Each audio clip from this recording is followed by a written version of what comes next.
ભગવદ્ ગીતા કોઈ વિશેષ વ્યક્તિ, કોઈ જાતિ, પંથ, દેશ, કાળ કે કોઈ રૂઢિચુસ્ત સંપ્રદાયનો ગ્રંથ નથી, પણ સાર્વલૌકિક તથા સાર્વકાલિક ધર્મશાસ્ત્ર છે.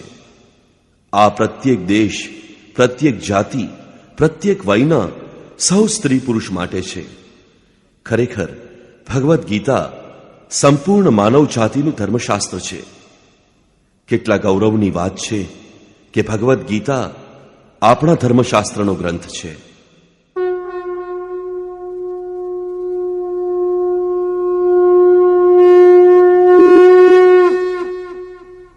ઓમ શ્રી પરમાત્મને નમઃ. યથાર્થ ગીતા, શ્રીમદ ભગવદ્ ગીતા, અધ્યાય 4. ત્રીજા અધ્યાયમાં યોગેશ્વર શ્રી કૃષ્ણએ આશ્વાસન આપેલું કે દોષ દ્રષ્ટિથી રહિત થઈ જે કોઈ માનવ શ્રદ્ધાયુક્ત બની મારા મતાનુસાર ચાલશે તે કર્મોના બંધનોથી સારી રીતે છૂટી શકશે.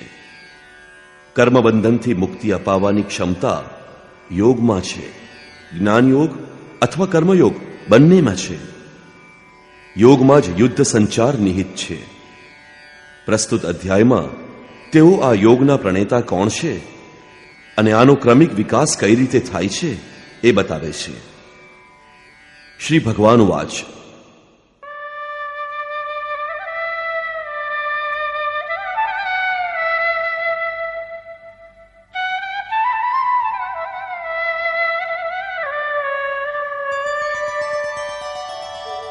इमं विवस्वते योगं प्रोक्तवानहमव्ययम् विवस्वान्मनवे प्राह मनुरिक्ष्वाकवे ब्रवीत्. અર્જુન, મેં આ અવિનાશી યોગ કલ્પની શરૂઆતમાં જ વિવસ્વાન એટલે કે સૂર્યને કહ્યો, વિવસ્વાને મનુને અને મનુએ ઇક્ષ્વાકુને કહ્યો. કોણે કહ્યું? મેં. શ્રી કૃષ્ણ કોણ હતા?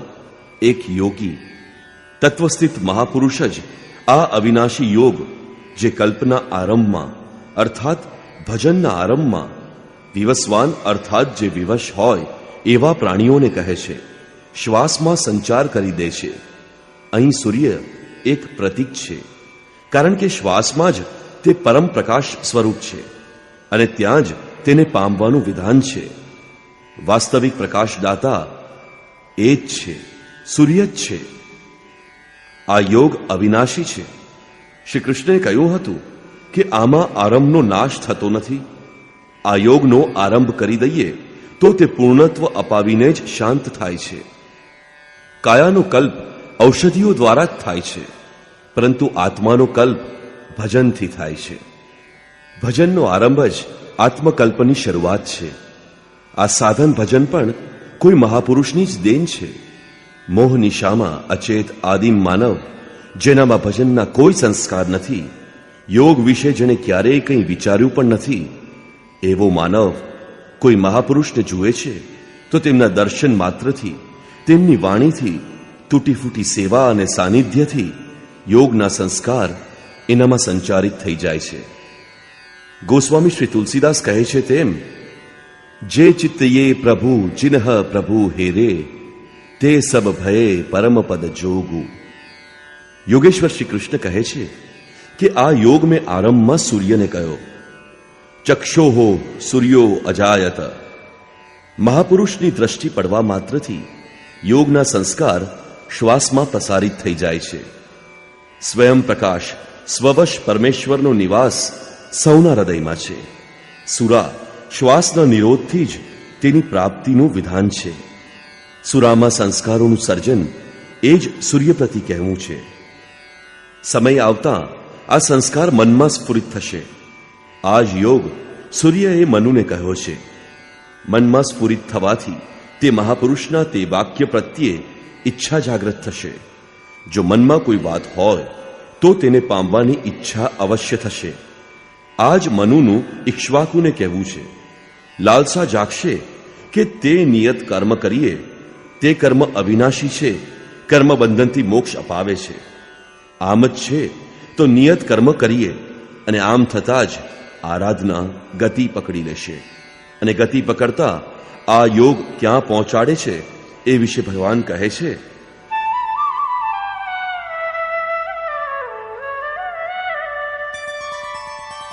एवं परम्परा प्राप्तम् इमं राजर्षयो विदुः सकाले नेह महता योगो नष्टः परन्तप. આ રીતે કોઈ મહાપુરુષ દ્વારા સંસ્કાર રહિત પુરુષોના શ્વાસમાં, શ્વાસમાંથી મનમાં, મનમાંથી ઈચ્છામાં અને ઈચ્છા તીવ્ર બની ક્રિયાત્મક આચરણમાં પરિણામે છે. આમ આ યોગ ક્રમશઃ ઉત્થાન કરતા કરતા રાજર્ષિ શ્રેણી સુધી પહોંચી જાય છે. એ અવસ્થામાં પહોંચતા એ જાણમાં આવે છે, આ સ્તરના સાધકમાં રિદ્ધિઓ સિદ્ધિઓનો સંચાર થાય છે. તે યોગ આ મહત્વપૂર્ણ કાળમાં, લોકમાં, શરીરમાં લગભગ નષ્ટ થઈ જાય છે. આ સીમારેખાને કઈ રીતે પાર કરી શકાય? શું આ વિશેષ સ્થળ પર પહોંચીને સૌ નષ્ટ થઈ જાય છે? શ્રી કૃષ્ણ કહે છે, ના, જે મારો આશ્રિત છે, મારો પ્રિય ભક્ત છે, અનન્ય સખો છે, તે નષ્ટ થતો નથી.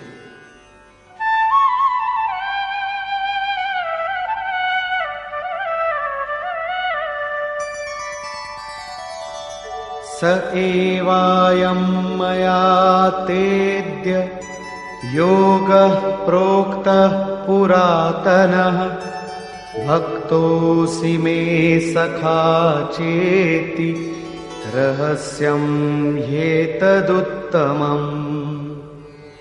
તે જ પુરાતન યોગનું હવે મેં તારા માટે વર્ણન કર્યું છે, કારણ કે તું મારો ભક્ત અને સખો છે, અને આ યોગ ઉત્તમ રહસ્યપૂર્ણ છે.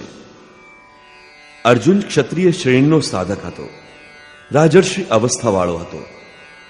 જ્યાં રિદ્ધિ સિદ્ધિઓના પથારામાં સાધક નષ્ટ થઈ જાય છે, આ કાળમાં પણ યોગ કલ્યાણકારક જ છે, પરંતુ સાધક ત્યાં પહોંચતા ઘણું કરીને લથડી પડે છે.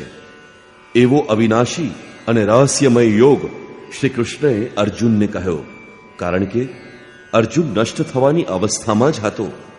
શા માટે કહ્યો? કારણ કે તું મારો ભક્ત છે, અનન્ય ભાવથી મારો આશ્રિત છે, પ્રિય છે, સખા છે. જે પરમાત્માની આપણને ઝંખના છે, તે સદ્ગુરુ, તે પરમાત્મા આત્માથી અભિન્ન થઈને જ્યારે નિર્દેશ આપવા લાગે, ત્યારે જ વાસ્તવિક ભજનનો આરંભ થાય છે. અહીં પ્રેરકની અવસ્થામાં પરમાત્મા અને સદ્ગુરુ એકબીજાના પર્યાય છે. જે સ્તર ઉપર આપણે ઊભા છીએ, તે જ સ્તર ઉપર પ્રભુ પોતે જ જ્યારે હૃદયમાં ઉતરી આવે, રોકટોક કરવા લાગે, લથડિયા ખાતા આપણને સંભાળી લે, ત્યારે મન વશ થઈ શકે છે. મન બસ હોય તબહી જબ પ્રેરક પ્રભુ બરજે. જ્યાં સુધી ઈષ્ટદેવ રથી બનીને, આત્માથી અભિન્ન થઈને પ્રેરકના રૂપે પાસે ઊભા નથી રહેતા, ત્યાં સુધી આ પથમાં સાચો પ્રવેશ જ થતો નથી.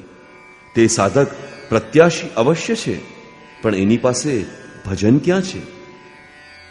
પૂજ્ય ગુરુદેવ ભગવાન ઘણીવાર કહેતા, અરે રે, હું તો કેટલીય વાર નષ્ટ થતા થતા બચી ગયો, ભગવાને જ બચાવી લીધો, ભગવાને આવું સમજાવ્યું, આવું કહ્યું. અમે પૂછ્યું, મહારાજજી, શું ભગવાન પણ બોલે છે, વાતચીત કરે છે? તેઓ બોલ્યા, હા હા, ભગવાન એ રીતે બોલે છે જેમ હું અને તમે બોલીએ છીએ. કલાકો સુધી બોલે છે, ક્રમ પણ ન તૂટે. અમે ઉદાસ થઈ ગયા અને આશ્ચર્ય પણ થયું કે ભગવાન કઈ રીતે બોલતા હશે. આ તો નવી વાત થઈ. થોડી વાર પછી મહારાજજી બોલ્યા, અરે કેમ ગભરાય છે, તારી જોડે પણ બોલે છે. એમનું કથન અક્ષરશઃ સત્ય હતું, અને આ સખ્ય ભાવ છે. સખાની જેમ તેઓ નિરાકરણ કરતા રહે, ત્યારે જ આ નષ્ટ થનારી સ્થિતિથી સાધક પાર થઈ શકે છે. અત્યાર સુધી યોગેશ્વર શ્રી કૃષ્ણએ કોઈ મહાપુરુષ દ્વારા યોગનો આરંભ, તેમાં આવનારી અડચણો, તેને પાર કરવાના રસ્તા બતાવ્યા. આ વિશે અર્જુને પૂછ્યું. અર્જુન ઉવાચ.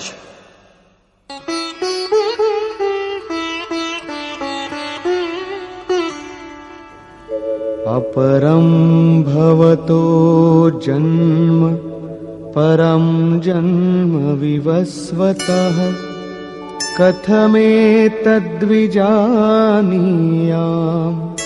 त्वमादौ प्रोक्तवानिति.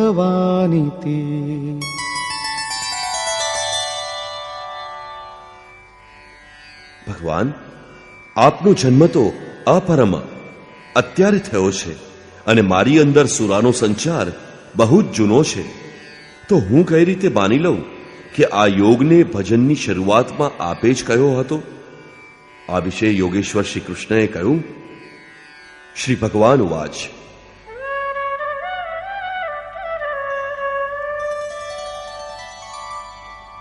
बहूनि मे व्यतीतानि जन्मानि तव चार्जुन तान्यहं वेद सर्वाणि न त्वं वेत्थ परन्तप.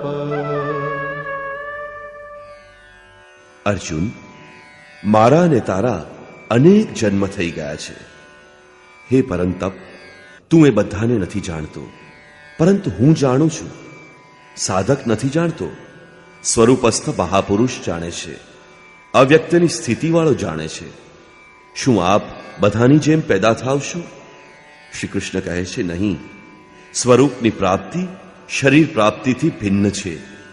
મારો જન્મ આ આંખો વડે જોઈ શકાતો નથી. હું અજન્મા, અવ્યક્ત, શાશ્વત હોવા છતાં પણ શરીર ધારણ કરનારો છું. અવધુ જીવત મેં કર આશા, મુએ મુક્તિ ગુરુ કહે સ્વાર્થી, જૂઠા દે વિશ્વાસા. શરીરના હોવા છતાં પણ તે પરમ તત્વમાં પ્રવેશ પામી શકાય છે. લેશ માત્રની ઉણપ હોય તો જન્મ લેવો પડે છે. અત્યાર સુધી અર્જુન શ્રી કૃષ્ણને પોતાની જેમ જ દેહધારી સમજતો હતો. તે અંતરંગ પ્રશ્ન પૂછે છે, શું આપનો જન્મ એ રીતે જ છે જેમ બધાનો હોય છે? શું આપ પણ સૌ શરીરની જેમ પેદા થાવશો? શ્રી કૃષ્ણ કહે છે,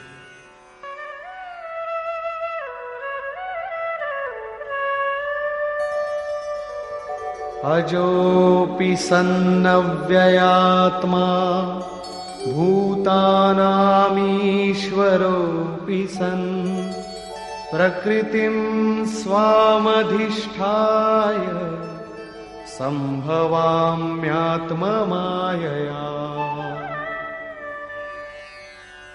હે અર્જુન, હું વિનાશ રહિત, પુનર્જન્મ રહિત અને સમસ્ત પ્રાણીઓના પ્રાણમાં સંચારિત હોવા છતાં પોતાની પ્રકૃતિને આધીન કરી આત્મમાયા વડે પ્રગટ થાઉં છું. એક માયા અવિદ્યા છે જે પ્રકૃતિમાં જ વિશ્વાસ અપાવે છે, નીચ અને અધમ યોનિઓનું કારણ બને છે. બીજી માયા છે આત્મમાયા, જે આત્મામાં પ્રવેશ અપાવે છે, સ્વરૂપના જન્મનું કારણ બને છે. આને યોગમાયા પણ કહે છે, જેનાથી આપણે અલગ છીએ. તે શાશ્વત રૂપ સાથે જોડે છે, મિલન કરાવે છે. તે આત્મિક પ્રક્રિયા દ્વારા હું પોતાની ત્રિગુણમયી પ્રકૃતિને અધીન બનાવીને જ પ્રગટ થાઉં છું. ઘણીવાર લોકો એમ કહે છે, ભગવાનનો અવતાર થશે તો દર્શન કરીશું. શ્રી કૃષ્ણ એમ કહે છે કે એવું કંઈ નથી થતું કે કોઈ બીજો જોઈ શકે. સ્વરૂપનો જન્મ પિંડ રૂપમાં નથી હોતો. શ્રી કૃષ્ણ કહે છે, યોગ સાધના દ્વારા, આત્મમાયા દ્વારા પોતાની ત્રિગુણમયી પ્રકૃતિને સ્વવશ કરીને હું ક્રમશઃ પ્રગટ થાઉં છું. પરંતુ કઈ પરિસ્થિતિઓમાં? यदा यदा हि धर्मस्य ग्लानिर्भवति भारत अभ्युत्थानमधर्मस्य तदात्मानं सृजाम्यहम्. હે અર્જુન, જ્યારે જ્યારે પરમ ધર્મ પરમાત્મા માટે હૃદય ગ્લાનિથી ભરાઈ જાય છે, જ્યારે અધર્મના અતિરેકનો પાર પમાતો નથી, ત્યારે હું અવતાર લઉં છું. આવી જ જ્ઞાની મનુને થઈ હતી. રામચરિત માનસમાં કહ્યું છે, હૃદય બહુત દુઃખ લાગ, જન્મ ગયો હરિ ભગતિ બીનું. જ્યારે તમારું હૃદય અનુરાગથી ભરાઈ જાય, એ શાશ્વત ધર્મ માટે ગદગદ ગીરા નયન બહ નીરાની સ્થિતિ આવી જાય, ત્યારે પ્રયત્ન કરવા છતાં પણ અનુરાગી અધર્મને પાર નથી કરી શકતો. આવી પરિસ્થિતિમાં હું પોતાના સ્વરૂપની રચના કરું છું, અર્થાત ભગવાનનો આવિર્ભાવ માત્ર અનુરાગી માટે જ છે. ગોસ્વામી તુલસીદાસ કહે છે, સો કેવલ ભગતન હિત લાગી. આ અવતાર કોઈ ભાગ્યશાળી સાધકના અંતરાલમાં થાય છે. આપ પ્રગટ થઈને શું કરો છો? પરિત્રાણાય સાધૂનાં વિનાશાય ચ દુષ્કૃતાં ધર્મ સંસ્થાપનાર્થાય સંભવામિ યુગે યુગે. તો ભગવાન કહે છે, હે અર્જુન, સાધુનામ પરિત્રાણાય. પરમ સાધ્ય એકમાત્ર પરમાત્મા જ છે, જેને સાધવાથી કોઈ પણ સાધના બાકી રહી જતી નથી. તે સાધ્યમાં પ્રવેશ અપાવનાર વિવેક, વૈરાગ્ય, શમ, દમ વગેરે દૈવી સંપદને નિર્વિઘ્ન પ્રવાહિત કરવા માટે તથા દુષ્કૃતામ, જેનાથી દૂષિત કાર્ય આકાર લે છે, તે કામ, ક્રોધ, રાગ, દ્વેષ વગેરે વિજાતીય પ્રવૃત્તિઓને જડમૂળથી નષ્ટ કરવા માટે તથા ધર્મને સારી પેઠે સ્થિર કરવા માટે હું દરેક યુગમાં પ્રગટ થાઉં છું. યુગનો અર્થ સતયુગ, ત્રેતા કે દ્વાપર યુગ એ નથી. યુગ ધર્મોનો ઉતાર ચઢાવ મનુષ્યના સ્વભાવ પર છે.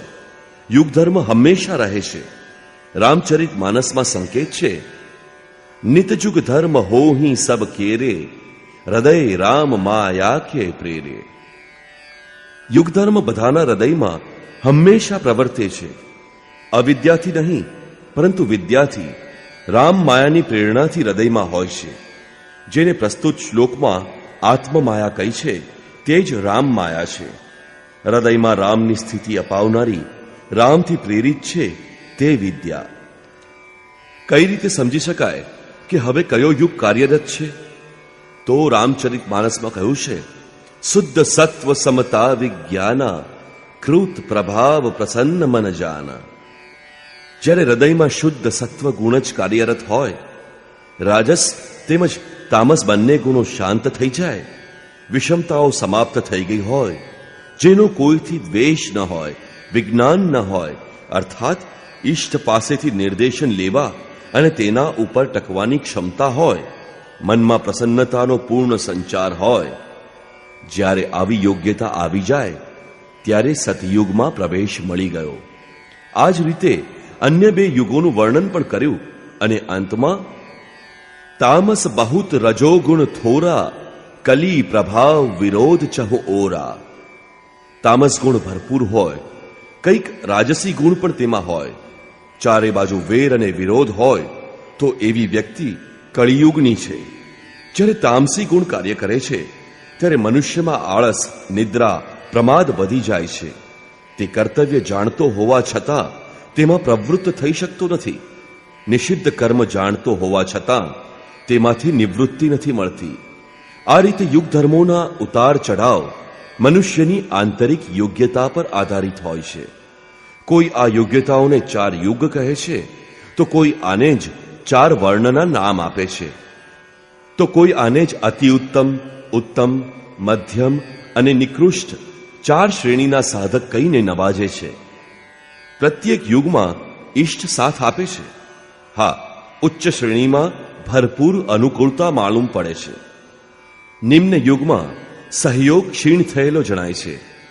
સંક્ષેપમાં શ્રી કૃષ્ણ કહે છે કે સાધ્ય વસ્તુ અપાવનારા વિવેક, વૈરાગ્ય વગેરેને નિર્વિઘ્ન પ્રવાહિત કરવા માટે તથા દૂષણના કારક કામ, ક્રોધ, રાગ, દ્વેષ વગેરેનો પૂર્ણ વિનાશ કરવા માટે, પરમ ધર્મ પરમાત્મામાં સ્થિર રાખવા માટે હું યુગે યુગમાં અર્થાત દરેક પરિસ્થિતિ, દરેક શ્રેણીમાં પ્રગટ થાઉં છું.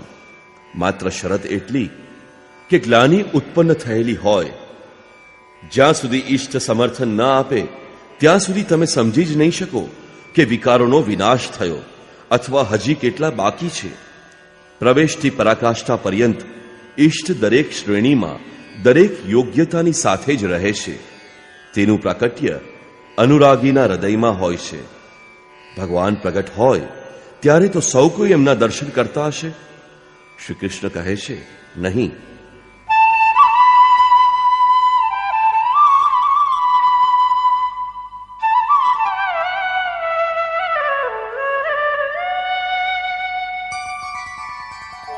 जन्म कर्म च मे दिव्यम् एवं यो वेत्ति तत्त्वतः त्यक्त्वा देहं पुनर्जन्म नैति मामेति सोऽर्जुन.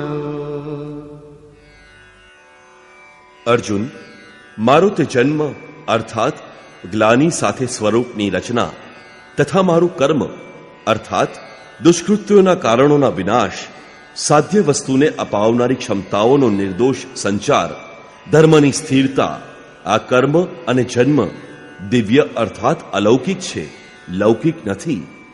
આ ચર્મચક્ષુઓ વડે જોઈ શકાતા નથી, મન બુદ્ધિથી તેને માપી શકાતા નથી. તે આટલા ગૂઢ છે તો તેમને જુએ છે કોણ?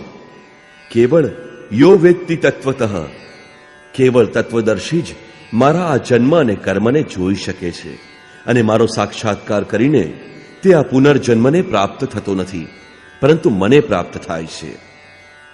તત્વદર્શી જ ભગવાનના જન્મ અને કાર્યને જોઈ શકે છે, તો પછી લોકો લાખોની સંખ્યામાં ભીડ જમાવીને કેમ ઊભા છે કે ક્યાંક અવતાર થશે તો દર્શન કરીશું?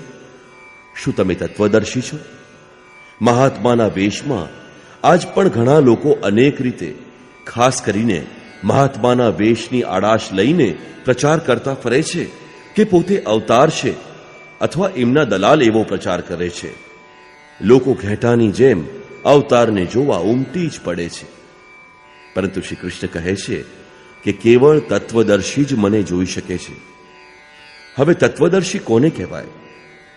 બીજા અધ્યાયમાં સત અસતનો નિર્ણય આપતા યોગેશ્વર શ્રી કૃષ્ણએ બતાવ્યું હતું કે હે અર્જુન, અસત વસ્તુનું અસ્તિત્વ નથી અને સતનો ત્રણેય કાળમાં અભાવ નથી. તો શું તમે એવું કહો છો? એમણે કહ્યું, નહીં. તત્વદર્શીઓએ આને જોયું. ન તો કોઈ ભાષાવિદે જોયું કે ન તો કોઈ સમૃદ્ધિશાળી વ્યક્તિએ જોયું. અહીં પુનઃ ભારપૂર્વક કહે છે કે મારો આવિર્ભાવ તો થાય છે, પરંતુ તે કેવળ તત્વદર્શી જ જોઈ શકે છે. તત્વદર્શી એક પ્રશ્ન છે. એવું કંઈ નથી કે 5 તત્વો છે, 25 તત્વો છે, આની ગણતરી શીખી લીધી એટલે બની ગયા તત્વદર્શી.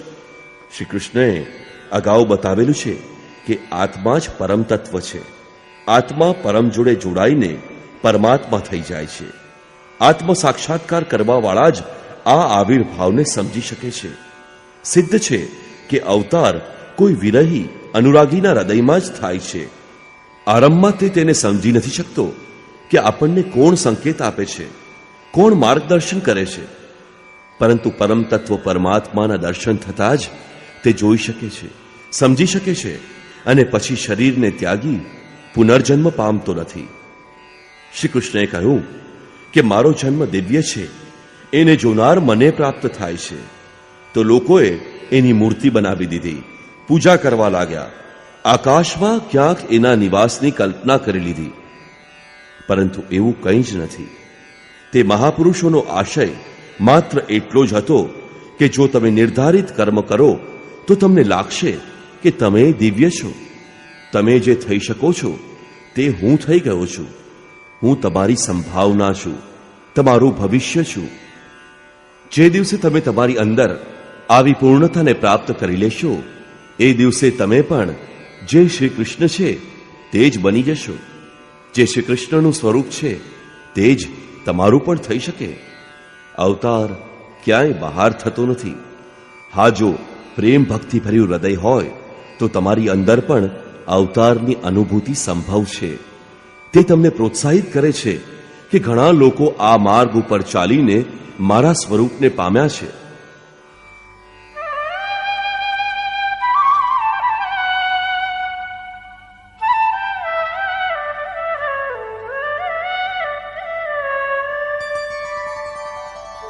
वीतराग भय क्रोधा मन्मया मामुपाश्रिताः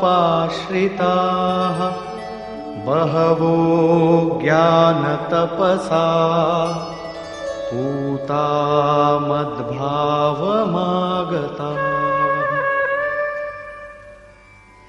હે અર્જુન, રાગ અને વિરાગ બંનેથી પર એવા વિતરાગ તથા એ જ રીતે ભય અભય, ક્રોધ અક્રોધ બંનેથી પર અનન્ય ભાવથી અર્થાત અહંકાર રહિત મારે શરણે આવેલા ઘણા લોકો જ્ઞાન તપથી પવિત્ર થઈને મારા સ્વરૂપને પામી ગયા છે.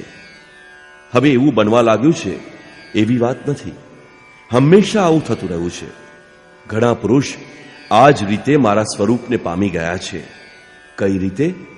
જેના જેના હૃદય અધર્મની વૃદ્ધિ જોઈને પરમાત્મા માટે ગ્લાનિથી ભરાઈ ગયા છે, એ સ્થિતિમાં હું પોતાના સ્વરૂપને રચું છું. તે મારા સ્વરૂપને પ્રાપ્ત કરે છે. જેને યોગેશ્વર શ્રી કૃષ્ણે તત્વદર્શન કહ્યું હતું, તેને જ હવે જ્ઞાન કહે છે. પરમ તત્વ છે પરમાત્મા. તેના પ્રત્યક્ષ દર્શનની સાથે જાણવું તે જ્ઞાન છે. આવી જાણકારીવાળા જ્ઞાની મારા સ્વરૂપને પ્રાપ્ત કરે છે. અહીં આ પ્રશ્ન પૂરો થઈ ગયો. હવે તે યોગ્યતાના આધારે ભજવાવાળાઓની શ્રેણીઓનું વિભાજન કરે છે.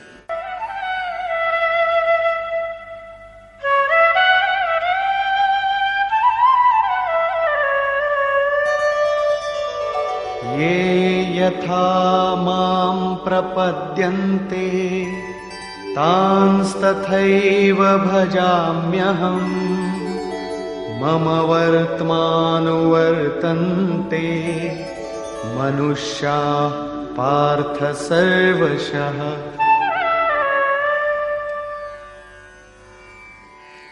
પાર્થ, જે મને જેટલી તલ્લીનતાથી ભજે છે, હું પણ તેને એ જ રીતે ભજું છું.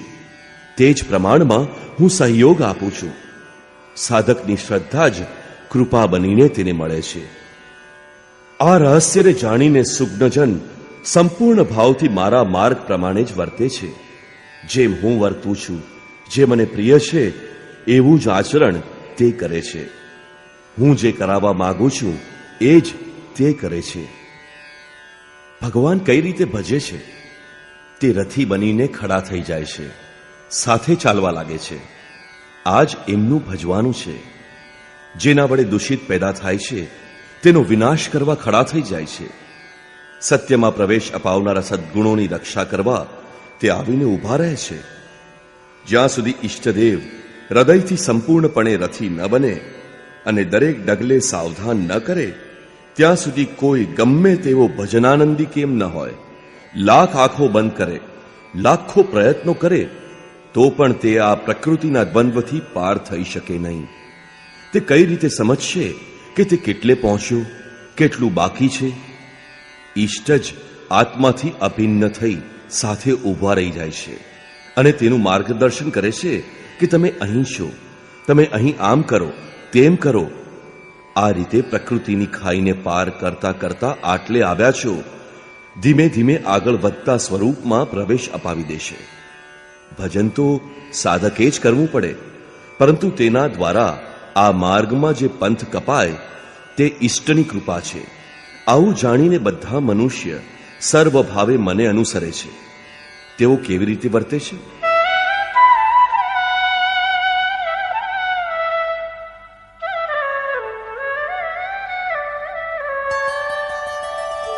काङ्क्षन्तः कर्मणां सिद्धिं यजन्त इह देवताः क्षिप्रं हि मानुषे लोके सिद्धिर्भवति कर्मजा. કયું કર્મ? શ્રી કૃષ્ણએ કહ્યું, આ મનુષ્ય શરીરમાં કર્મોની સિદ્ધિ ઈચ્છતા તે લોકો દેવતાઓની પૂજા કરે છે. કયું કર્મ? શ્રી કૃષ્ણે કહ્યું, અર્જુન, તું નિયત કર્મ કર. નિયત કર્મ શું છે? યજ્ઞની પ્રક્રિયા જ કર્મ છે. અને યજ્ઞ શું છે? સાધનાની વિધિ વિશેષ, જેમાં શ્વાસ પ્રશ્વાસનો હવન, ઇન્દ્રિયોના બહિર્મુખ પ્રવાહને સંયમાગ્નિમાં હવન કરવામાં આવે છે, જેનું પરિણામ છે પરમાત્મા. કર્મનો શુદ્ધ અર્થ છે આરાધના, જેનું સ્વરૂપ આ અધ્યાયમાં આગળ મળશે. આ આરાધનાનું પરિણામ શું છે?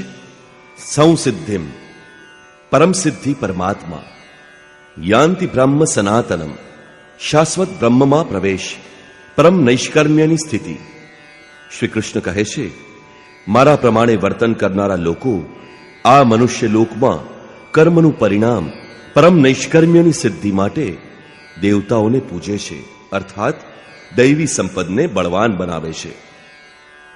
ત્રીજા અધ્યાયમાં બતાવ્યું છે કે આ યજ્ઞ દ્વારા તમે દેવતાઓની વૃદ્ધિ કરો, દૈવી સંપદને બળવાન બનાવો.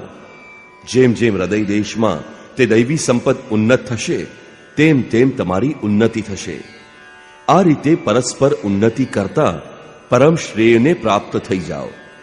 અંત સુધી ઉન્નતિ કરતા જવાની આ અંતઃક્રિયા છે.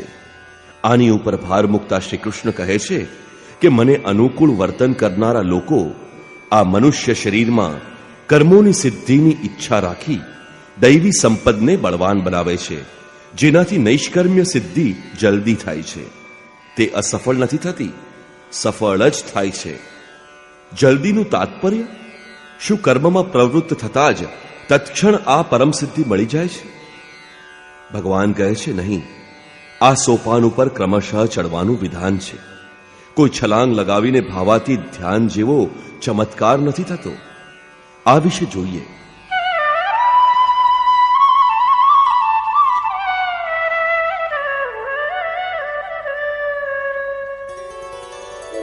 ચાતુર્વર્ણ્યમ મયા સૃષ્ટમ ગુણકર્મ વિભાગશઃ તસ્ય કર્તારમપિ મામ વિદ્ય કર્તારમવ્યયમ. હે અર્જુન, ચાતુર્વર્ણ્ય મયા સૃષ્ટમ, તો શું મનુષ્યોને 4 ભાગોમાં વહેંચી દીધા? ભગવાન કહે છે, નહીં. ગુણ કર્મ વિભાગશઃ, ગુણોના માધ્યમથી કર્મોને 4 ભાગોમાં વહેંચ્યા. ગુણ એક આધાર છે, માપદંડ છે.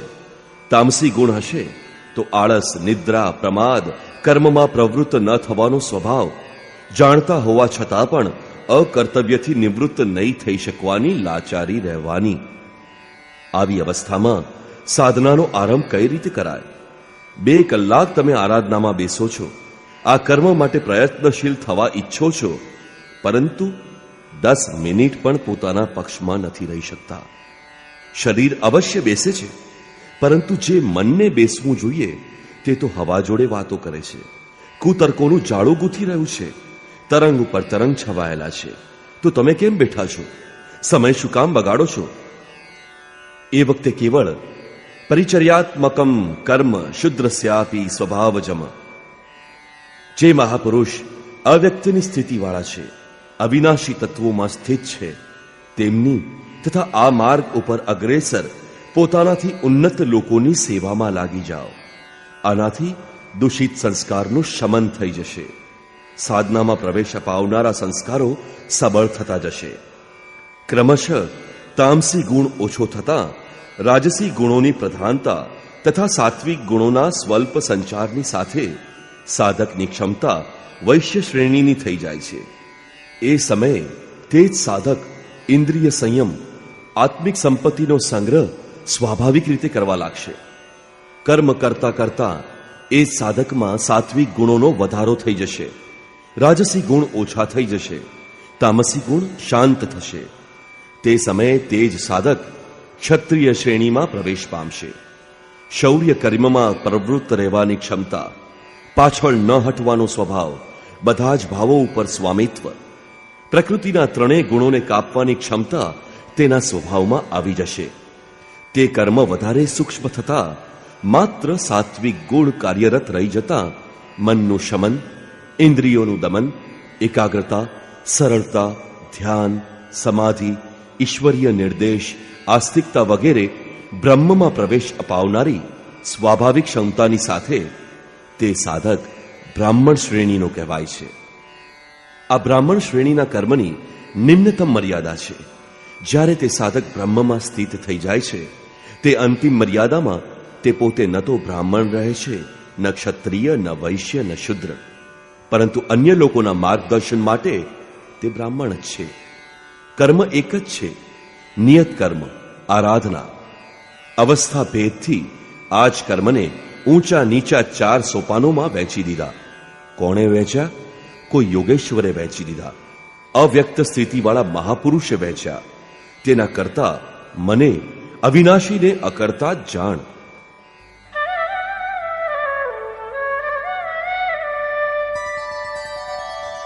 ન માં કર્માણિ લિંપન્તિ ન મે કર્મફલે સ્પૃહા ઇતિ માં યોऽભિજાનાતિ કર્મભિર્ન સબધ્યતે.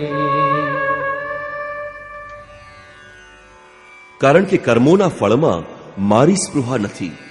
કર્મોનું ફળ શું છે?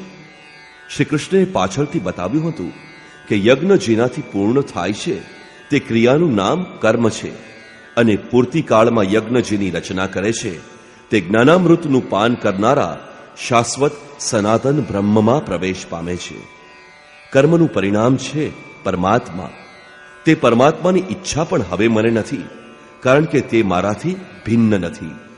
હું અવ્યક્ત સ્વરૂપ છું, તેની જ સ્થિતિવાળો છું. માટે આ કાર્ય ઉપર સ્નેહ રાખવું એવી હવે આગળ કોઈ સત્તા જ નથી. માટે કર્મ મને લીપાયમાન નથી કરતા. અને આ સ્થિતિએ જે કોઈ પણ મને જાણે છે, અર્થાત જે કર્મોના પરિણામરૂપ પરમાત્માને પ્રાપ્ત કરી લે છે, તેને કર્મ નથી બાંધતા. જેવા શ્રી કૃષ્ણ તેવા જ એ સ્તરથી જાણનારો મહાપુરુષ.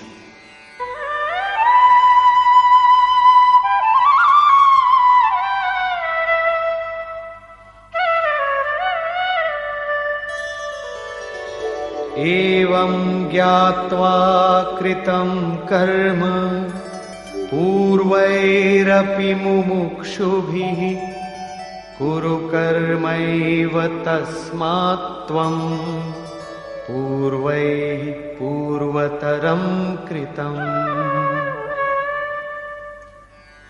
હે અર્જુન, મોક્ષની ઈચ્છા રાખનારા પુરુષો દ્વારા અગાઉ પણ આમ જ જાણીને કર્મો કરાયા હતા. શું જાણીને? આજ કે જ્યારે કર્મોના પરિણામરૂપ પરમાત્મા ભિન્ન ન રહી જાય, કર્મોના પરિણામરૂપ પરમાત્માની સ્પૃહા ન રહે, ત્યારે તે પુરુષને કર્મ બાંધતા નથી. શ્રી કૃષ્ણ આ જ સ્થિતિવાળા છે. તેથી તેઓ કર્મથી લીપાયમાન થતા નથી. અને આ જ સ્તરેથી જો આપણે જાણીશું તો આપણને પણ કર્મ બાંધશે નહીં. શ્રી કૃષ્ણની જેમ બરાબર તે જ કક્ષાએથી જે કોઈ પણ જાણી લેશે તે પુરુષ પણ કર્મ બંધનથી મુક્ત થઈ જશે. હવે શ્રી કૃષ્ણ ભગવાન, મહાત્મા, અવ્યક્ત, યોગેશ્વર અથવા મહાયોગેશ્વર જે કંઈ પણ હોય તે સ્વરૂપ બધા માટે છે. આ સમજીને જ અગાઉના મુમુક્ષુ પુરુષોએ, મોક્ષની ઈચ્છાવાળા પુરુષોએ કર્મ ઉપર કદમ માંડ્યા છે. માટે અર્જુન, તું પણ પૂર્વજો દ્વારા હંમેશા કરાયેલા આ જ કર્મ કર. કલ્યાણનો આ જ એકમાત્ર માર્ગ છે. અત્યાર સુધી યોગેશ્વર શ્રી કૃષ્ણએ કર્મ કરવા ઉપર ભાર મૂક્યો, પરંતુ એ સ્પષ્ટ કર્યું નથી કે કર્મ શું છે. બીજા અધ્યાયમાં કર્મનું માત્ર નામ લીધું કે હવે આને તું નિષ્કામ કર્મના વિષયમાં સાંભળ. તેની વિશેષતાઓનું વર્ણન કર્યું કે આ જન્મ મરણના મહાન ભયથી રક્ષા કરે છે. કર્મ કરતી વખતે રાખવાની સાવચેતીનું વર્ણન કર્યું છે, પરંતુ એ નથી બતાવ્યું કે કર્મ શું છે. ત્રીજા અધ્યાયમાં ભગવાને કહ્યું કે જ્ઞાન માર્ગ સારો લાગે કે નિષ્કામ કર્મયોગ સારો લાગે, પરંતુ કર્મ તો કરવા જ પડશે. કર્મોને ત્યાગવાથી ન તો કોઈ જ્ઞાની થઈ જાય અને કર્મોનો આરંભ ન કરવાથી કોઈ નિષ્કર્મી બની જાય. હઠવશ જે નથી કરતા તે દંભી છે. માટે મનથી ઇન્દ્રિયોને વશ કરીને કર્મ કર. કયું કર્મ કરે? તો કયું નિયત કર્મ કર. આ નિર્ધારિત કર્મ શું છે? તો બોલ્યા, યજ્ઞની પ્રક્રિયા જ નિયત કર્મ છે. એક નવો પ્રશ્ન આપ્યો ભગવાને કે યજ્ઞ શું છે જે કરવાથી કર્મ થયું કહેવાય? ત્યાં પણ યજ્ઞની ઉત્પત્તિ બતાવવામાં આવી, તેની વિશેષતાઓનું વર્ણન કર્યું, પરંતુ જેના વડે કર્મને સમજી શકાય તે યજ્ઞ નથી બતાવાયો. અત્યાર સુધી સ્પષ્ટ નથી થયું કે કર્મ શું છે. હવે કહે છે કે અર્જુન, કર્મ શું છે, અકર્મ શું છે? આ વિષયમાં મોટા મોટા વિદ્વાનો પણ મોહિત થાય છે, એટલે એને સારી રીતે સમજી લેવું જોઈએ. કિં કર્મ કિમ કર્મેતિ કવયોપ્યત્ર મોહિતાઃ તત્તે કર્મ પ્રવક્ષ્યામિ યજ્ઞાત્વા મોક્ષ્યસે શુભાં. કર્મ શું છે અને અકર્મ શું છે, આ વિષયમાં બુદ્ધિમાન પુરુષો પણ મોહિત થાય છે. માટે હે અર્જુન, હું તને તે કર્મ સારી રીતે કહીશ જેને જાણીને તું અશુભાત મોક્ષ્યસે, અશુભ અર્થાત સંસાર બંધનથી સારી રીતે છૂટી જઈશ. કર્મ કોઈક એવી વસ્તુ છે જે સંસાર બંધનથી મુક્તિ અપાવે છે. આ જ કર્મને જાણવા ઉપર શ્રી કૃષ્ણ વળી ભાર મૂકે છે.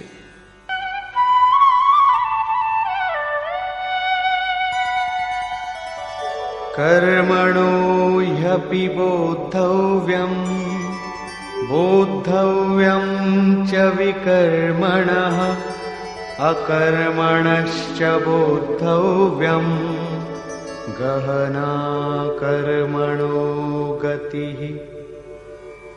કર્મનું સ્વરૂપ પણ જાણવું જોઈએ, અકર્મના સ્વરૂપને પણ સમજવું જોઈએ, અને વિકર્મ અર્થાત વિકલ્પ શૂન્ય વિશેષ કર્મ જે આપ્ત પુરુષો દ્વારા થાય છે એને પણ જાણવું જોઈએ, કારણ કે કર્મની ગતિ ગહન છે. કેટલાક લોકોએ વિકર્મનો અર્થ નિષિદ્ધ કર્મ, મનપૂર્વક કરેલા કર્મો વગેરે વગેરે કર્યો છે. વાસ્તવમાં અહીં વી ઉપસર્ગ વિશિષ્ટતા દર્શાવે છે. પ્રાપ્તિ પછી મહાપુરુષોના કર્મ વિકલ્પ શૂન્ય હોય છે. આત્મસ્થિત, આત્મતૃપ્ત, આત્મકામ મહાપુરુષોને કર્મ કરવાથી ન તો કોઈ લાભ છે, ન છોડવાથી કોઈ હાનિ છે.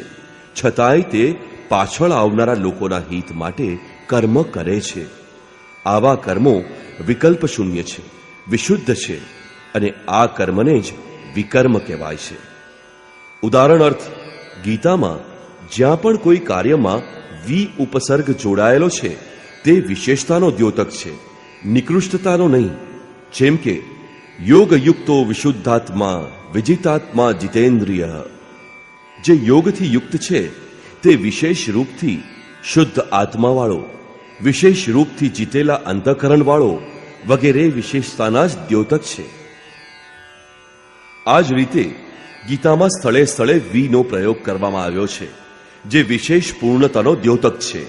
આ જ રીતે વિકર્મ પણ વિશિષ્ટ કર્મનું દ્યોતક છે, જેની પ્રાપ્તિ પછી મહાપુરુષ દ્વારા જે શુભાશુભ સંસ્કાર ઊભા નથી કરતું. અત્યારે તમે વિકર્મ જોયું, કર્મ અને અકર્મ રહ્યા, જેને હવે પછીના શ્લોકમાં સમજવાનો પ્રયાસ કરીએ. જો અહીં કર્મ અકર્મના વિભાજન ન સમજી શક્યા તો ક્યારેય સમજી શકીશું નહીં.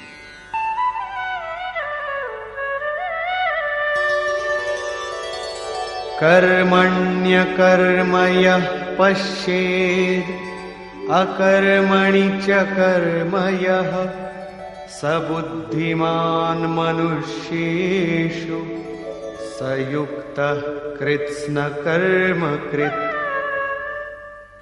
જે પુરુષ કર્મમાં અકર્મ જુએ, કર્મનો અર્થ આરાધના અર્થાત આરાધના કરે, અને એ પણ સમજે કે કરવાવાળો હું નથી, પરંતુ ગુણોની અવસ્થા જ ચિંતનમાં આપણને નિયુક્ત કરે છે, હું ઈષ્ટ દ્વારા સંચાલિત છું એવું જુએ, અને જ્યારે આ રીતે અકર્મ જોવાની ક્ષમતા આવી જાય અને ધારાવાહિક રૂપથી કર્મ થતા રહે, ત્યારે સમજવું જોઈએ કે કર્મ ઉચિત દિશામાં થઈ રહ્યા છે. તે જ પુરુષ મનુષ્યોમાં બુદ્ધિમાન છે, મનુષ્યોમાં યોગી છે, યોગથી યુક્ત બુદ્ધિવાળો છે અને સંપૂર્ણ કર્મોનો કર્તા છે. તેના દ્વારા કર્મ કરવામાં લેશ માત્ર પણ ત્રુટિ રહી જતી નથી. સારાંશ એ છે કે આરાધના જ કર્મ છે. તે કર્મને કરીએ અને કરતી વખતે અકર્મને જોઈએ કે હું તો યંત્ર માત્ર છું, કરાવવા વાળો ઈષ્ટ છે અને હું ગુણોથી ઉત્પન્ન અવસ્થા પ્રમાણે જ પ્રયત્ન કરી શકું છું. જ્યારે અકર્મની આ ક્ષમતા આવી જાય અને ધારાવાહિક કર્મો થતા રહે ત્યારે જ પરમ કલ્યાણની સ્થિતિ અપાવનારા કર્મ થઈ જાય છે. પૂજ્ય મહારાજજી કહેતા હતા કે જ્યાં સુધી ઈષ્ટ રથી ન હોય, રોકટોક ન કરવા લાગે, ત્યાં સુધી ઉચિત માત્રામાં સાધનાની શરૂઆત જ નથી થતી. આની પહેલા જે કંઈ કરવામાં આવે છે કર્મના પ્રવેશના પ્રયાસથી અધિક કંઈ જ નથી. હળનો બધો જ ભાર બળદની કાંધ ઉપર જ હોય છે, છતાં પણ ખેતરની વાવણી એ હળ ચલાવનારની દેન છે. ઠીક એ જ રીતે સાધનનો બધો ભાર સાધક ઉપર જ રહે છે, પરંતુ વાસ્તવિક સાધક તો ઈષ્ટ છે, જે એની પાછળ લાગેલો છે, જે તેનું માર્ગદર્શન કરે છે. જ્યાં સુધી ઈષ્ટ નિર્ણય ન આપે ત્યાં સુધી તમે સમજી નહીં શકો કે આપણાથી થયું છે શું. આપણે પ્રકૃતિમાં ભટકી રહ્યા છીએ કે પરમાત્મામાં. આ રીતે ઈષ્ટના નિર્દેશનમાં જે સાધક આ આત્મિક માર્ગ ઉપર ચાલવા તત્પર છે, પોતાને અકર્તા સમજીને એક ધારું કર્મ કરે છે, તે જ બુદ્ધિમાન છે, તેનું જ જ્ઞાન યથાર્થ છે, તે જ યોગી છે. જિજ્ઞાસા સ્વાભાવિક છે કે કર્મ કરતા જ રહીશું કે ક્યારેક કર્મોમાંથી છુટકારો પણ મળશે. આ વિશે યોગેશ્વર કહે છે, શ્રી કૃષ્ણના કહેવા અનુસાર જે કંઈ કરવામાં આવે છે તે કર્મ નથી. કર્મ તો એક નિર્ધારિત કરેલી ક્રિયા છે. નિયતમ કૃ કર્મત્વમ. અર્જુન, તું નિર્ધારિત કર્મ કર. નિર્ધારિત કર્મ શું છે? ત્યારે બતાવ્યું, યજ્ઞાર્થાત કર્મણોન્યત્ર લોકોયમ કર્મબંધન. યજ્ઞને કાર્યરૂપ આપવું એ જ કર્મ છે. તો આના સિવાય જે કંઈ કરવામાં આવે છે એ શું કર્મ નથી? શ્રી કૃષ્ણ કહે છે, અન્યત્ર લોકોયમ કર્મબંધન. આ યજ્ઞને કાર્યરૂપ આપ્યા સિવાય જે કંઈ કરવામાં આવે તે આ લોકનું બંધન છે, નહીં કે કર્મ. તદર્થમ કર્મ. અર્જુન, તે યજ્ઞની પૂર્તિ માટે સારી રીતે આચરણ કર. અને જ્યારે યજ્ઞનું સ્વરૂપ બતાવ્યું તો તે શુદ્ધ રૂપથી આરાધનાની એક વિધિ વિશેષ છે, જે તે આરાધ્ય દેવ સુધી પહોંચાડીને તેમાં લીન કરી દે છે. આ યજ્ઞમાં ઇન્દ્રિયોનું દમન, મનનું શમન, દૈવી સંપત્તિનું ઉપાર્જન વગેરે દર્શાવતા અંતમાં કહ્યું, ઘણા યોગી પાન અને અપાનની ગતિનો નિરોધ કરીને પ્રાણાયામ પરાયણ થઈ જાય છે. જ્યાં ન અંદરથી સંકલ્પ ઉઠે છે, ન બાહ્ય વાતાવરણનો સંકલ્પ મનમાં પ્રવેશે છે. આવી સ્થિતિમાં ચિત્તનો સર્વથા નિરોધ અને નિરુદ્ધ ચિત્તના પણ વિલયકાળમાં તે પુરુષ યાંતિ બ્રહ્મ સનાતનમ, શાશ્વત સનાતન બ્રહ્મમાં પ્રવેશ મેળવે છે.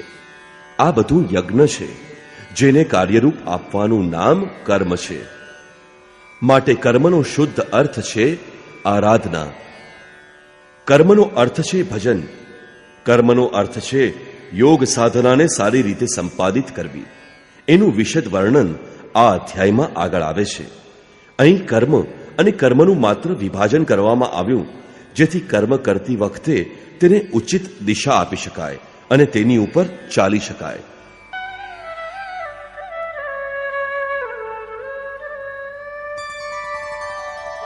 યસ્ય સર્વે સમારંભાઃ કામસંકલ્પવર્જિતાઃ જ્ઞાનાગ્નિદગ્ધકર્માણં તમાહુઃ પંડિતં બુધાઃ.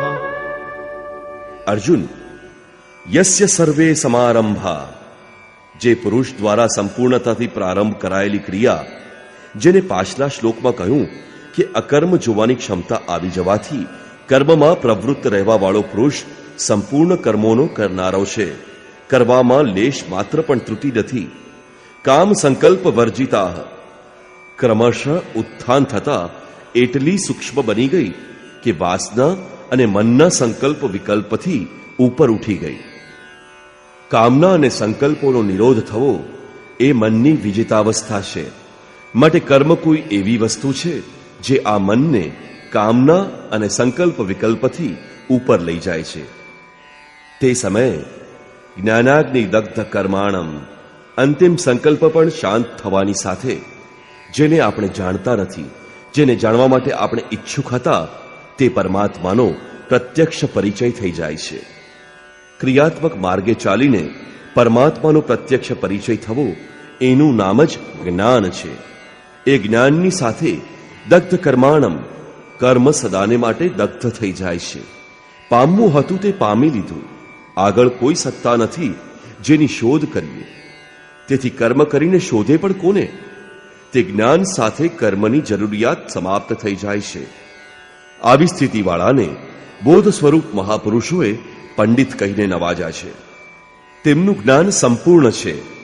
આવી સ્થિતિવાળા મહાપુરુષ શું કરતા હોય, કઈ રીતે રહેતા હોય, તેમની રહેણી કરણી પર પ્રકાશ પાડે છે.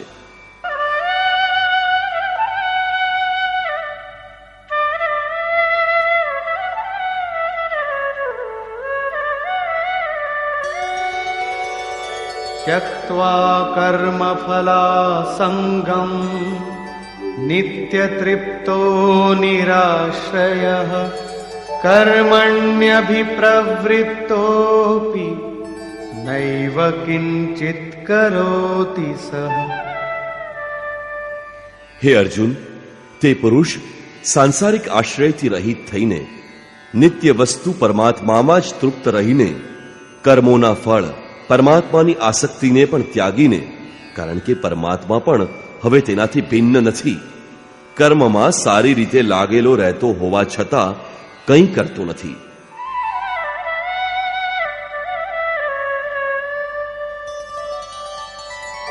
निराशीर्यत चित्तात्मा त्यक्त सर्व परिग्रहः शारीरं केवलं कर्म कुर्वन्नाप्नोति किल्बिषम्.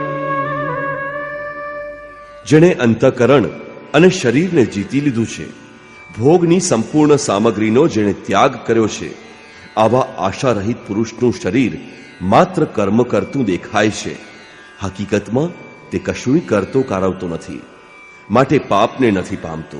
તે પૂર્ણત્વને પામ્યો છે, માટે તેને આવાગમન નથી રહેતું.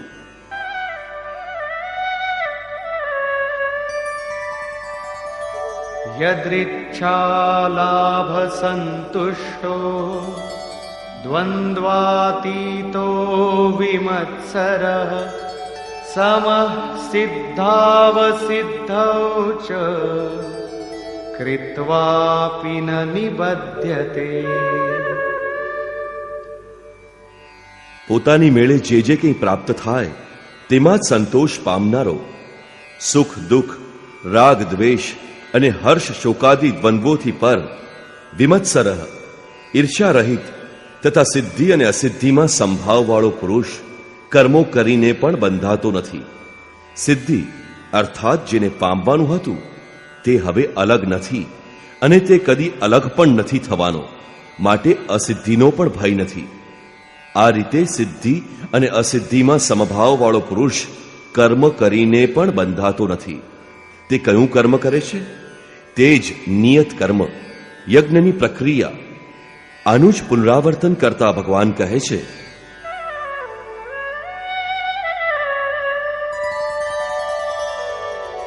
गत संगस्य मुक्तस्य ज्ञानावस्थित चेतसः यज्ञायाचरतः कर्म समग्रं प्रविलीयते. હે અર્જુન, યજ્ઞાયાચરતઃ કર્મ, યજ્ઞનું આચરણ જ કર્મ છે અને સાક્ષાત્કારનું નામ જ જ્ઞાન છે. આ યજ્ઞનું આચરણ કરીને સાક્ષાત્કારની સાથે જ્ઞાનમાં સ્થિત સંગદોષ અને આસક્તિથી રહિત મુક્ત પુરુષના સંપૂર્ણ કર્મ સારી રીતે વિલીન થઈ જાય છે. તે કર્મ કોઈ પરિણામ ઉત્પન્ન નથી કરી શકતા, કારણ કે કર્મોના ફળ એવા પરમાત્મા તેનાથી ભિન્ન નથી રહી ગયા. હવે ફળમાં કયા ફળ લાગશે? આ માટે તે મુક્ત પુરુષોને પોતાને માટે કર્મ કરવાની જરૂરિયાત સમાપ્ત થઈ જાય છે. છતાં પણ લોક સંગ્રહ માટે તેઓ કર્મ કરે જ છે, અને કરતા છતાં પણ તેઓ કર્મોથી લિપ્ત થતા નથી. તેઓ કર્મ કરે જ છે, છતાં લિપ્ત કેમ નથી થતા? આ વિશે શ્રી કૃષ્ણ કહે છે,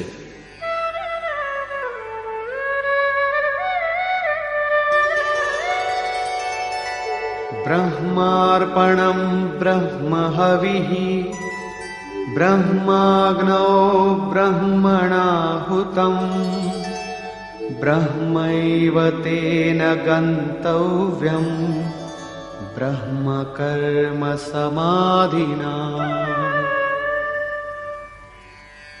આવા મુક્ત પુરુષનું સમર્પણ બ્રહ્મ છે, હવિ બ્રહ્મ છે, અગ્નિ પણ બ્રહ્મ જ છે. અર્થાત બ્રહ્મરૂપ અગ્નિમાં બ્રહ્મરૂપી કર્તા દ્વારા જે હવન કરવામાં આવે છે તે પણ બ્રહ્મ છે. બ્રહ્મ કર્મ સમાધિના, જેના કર્મ બ્રહ્મને સ્પર્શ કરીને સમાધિસ્થ થઈ ગયા, તેમાં વિલય થઈ ગયા, એવા મહાપુરુષ માટે જે પ્રાપ્ત થવા યોગ્ય છે તે પણ બ્રહ્મ જ છે. તે કરતો કરાવતો કશું નથી, માત્ર લોક સંગ્રહ માટે કર્મમાં વર્તે છે. આ તો પ્રાપ્તિવાળા સિદ્ધ મહાપુરુષના લક્ષણ છે. પરંતુ કર્મમાં પ્રવેશ લેનાર પ્રારંભિક સાધક કયો યજ્ઞ કરે છે? પાછલા અધ્યાયમાં શ્રી કૃષ્ણએ કહ્યું હતું, અર્જુન કર્મ કર. કયું કર્મ? તેમણે કહ્યું, નિયત કર્મ, નિર્ધારિત કરેલા કર્મને કર. નિર્ધારિત કર્મ કયું છે? તો યજ્ઞાર્થાત કર્મણોન્યત્ર લોકોયમ કર્મ બંધનઃ. હે અર્જુન, યજ્ઞની પ્રક્રિયા જ કર્મ છે. આ યજ્ઞ સિવાય બીજે જે કંઈ કરવામાં આવે તે આ લોકનું જ બંધન છે, નહીં કે કર્મ. કર્મ તો સંસાર બંધનથી મોક્ષ અપાવે છે. માટે તદર્થમ કર્મ કૌંતેય મુક્તસ્યમ સમાચર. તે યજ્ઞની પૂર્તિ માટે સંગ દોષથી અલગ રહીને સારી રીતે યજ્ઞનું આચરણ કર. અહીં એક નવીન પ્રશ્ન યોગેશ્વરે કર્યો કે તે યજ્ઞ શું છે જેને કરીએ અને કર્મ અમારાથી પાર પડે? તેમણે કર્મની વિશેષતાઓ ઉપર ભાર મૂક્યો અને જણાવ્યું કે યજ્ઞ ક્યાંથી આવ્યો, યજ્ઞ શું આપે છે, તેની વિશેષતાઓનું ચિત્રણ કર્યું. પરંતુ હજી સુધી એ નથી બતાવ્યું કે યજ્ઞ શું છે. હવે અહીં એ યજ્ઞને સ્પષ્ટ કરે છે.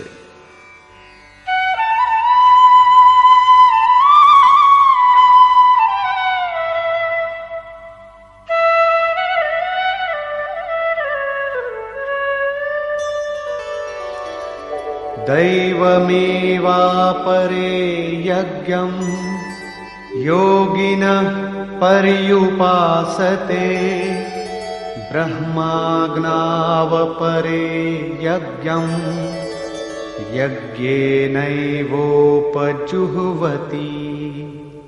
આગળના શ્લોકમાં યોગેશ્વર શ્રી કૃષ્ણએ પરમાત્મ સ્થિત મહાપુરુષના યજ્ઞનું નિરૂપણ કર્યું હતું.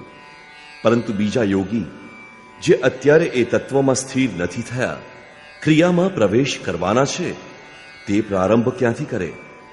આ વિશે કહે છે કે બીજા યોગી દૈવમ યજ્ઞમ અર્થાત દૈવી સંપદને પોતાના હૃદયમાં બળવતી બનાવે છે.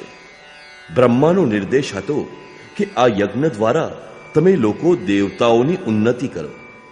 જેમ જેમ હૃદય દેશમાં દૈવી સંપદ ભેગી થશે તે જ તમારી પ્રગતિ હશે, અને ક્રમશઃ પરસ્પર ઉન્નતિ કરીને પરમ શ્રેયને પ્રાપ્ત કરો. દૈવી સંપદને હૃદય દેશમાં બળવાન બનાવવી એ પ્રારંભિક શ્રેણીના યોગીઓનો યજ્ઞ છે. આ દૈવી સંપદ અધ્યાય 16ના આરંભમાં 3 શ્લોકોમાં વર્ણવેલી છે. તે છે તો સૌમાં માત્ર મહત્વપૂર્ણ કર્તવ્ય સમજીને એને જાગૃત કરવામાં આવે, તેમાં જ લાગી રહેવામાં આવે. આનો જ સંકેત કરતા યોગેશ્વરે કહ્યું કે હે અર્જુન, તું શોક ન કર, કારણ કે તું દૈવી સંપદને પામેલો છે. તું મારામાં નિવાસ કરીશ, મારા જ શાશ્વત રૂપને પ્રાપ્ત કરીશ. કારણ કે આ દૈવી સંપદ પરમ કલ્યાણ માટે જ છે અને આનાથી વિપરીત આસુરી સંપદ નીચ અને અધમ યોનિઓનું કારણ છે. આ જ આસુરી સંપદનું હવન થવા લાગે છે, માટે આ યજ્ઞ છે અને અહીંથી જ યજ્ઞનો પ્રારંભ થાય છે. બીજા યોગી બ્રહ્માજ્ઞો પરબ્રહ્મ પરમાત્મા સ્વરૂપ અગ્નિમાં યજ્ઞ દ્વારા જ યજ્ઞનું અનુષ્ઠાન કરે છે. શ્રી કૃષ્ણએ આગળ બતાવ્યું કે આ શરીરમાં અધિયજ્ઞ હું છું. યજ્ઞોના અધિષ્ઠાતા અર્થાત યજ્ઞ જેમાં વિલય થાય છે તે પુરુષ હું છું. શ્રી કૃષ્ણ એક યોગી હતા, સદ્ગુરુ હતા. આ રીતે બીજા યોગીઓ બ્રહ્મરૂપી અગ્નિમાં યજ્ઞ અર્થાત યજ્ઞ સ્વરૂપને ઉદ્દેશીને યજ્ઞનું અનુષ્ઠાન કરે છે. સારાંશ એ છે કે સદ્ગુરુના સ્વરૂપનું ધ્યાન કરે છે.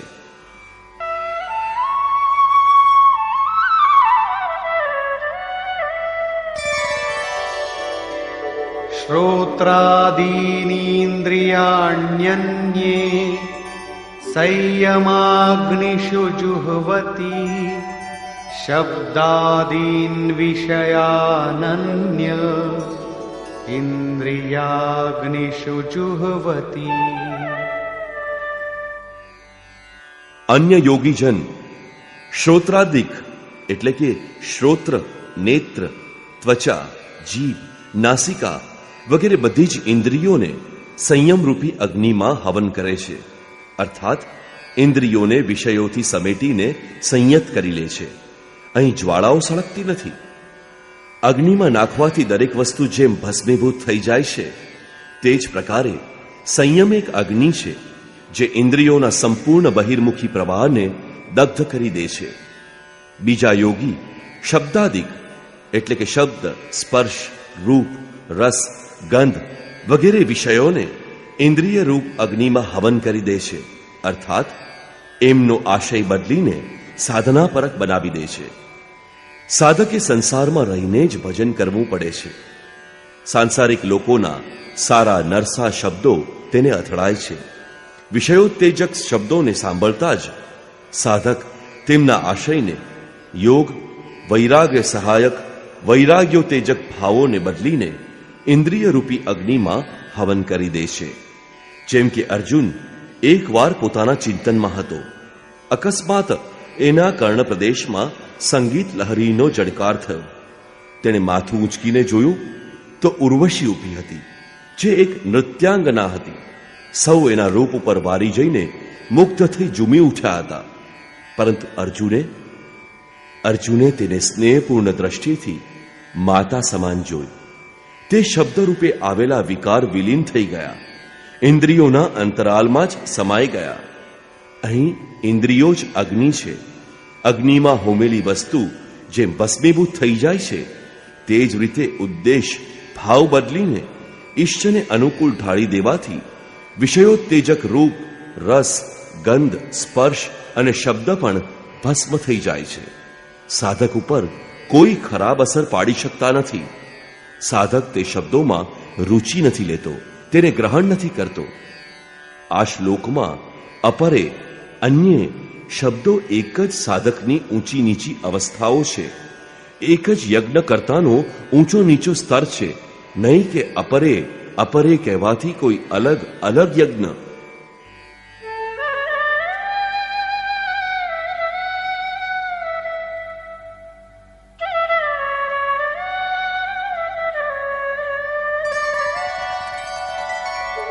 सर्वाणीन्द्रियकर्माणि प्राणकर्माणि चापरे आत्मसंयमयोगाग्नौ जुह्वति ज्ञानदीपिते.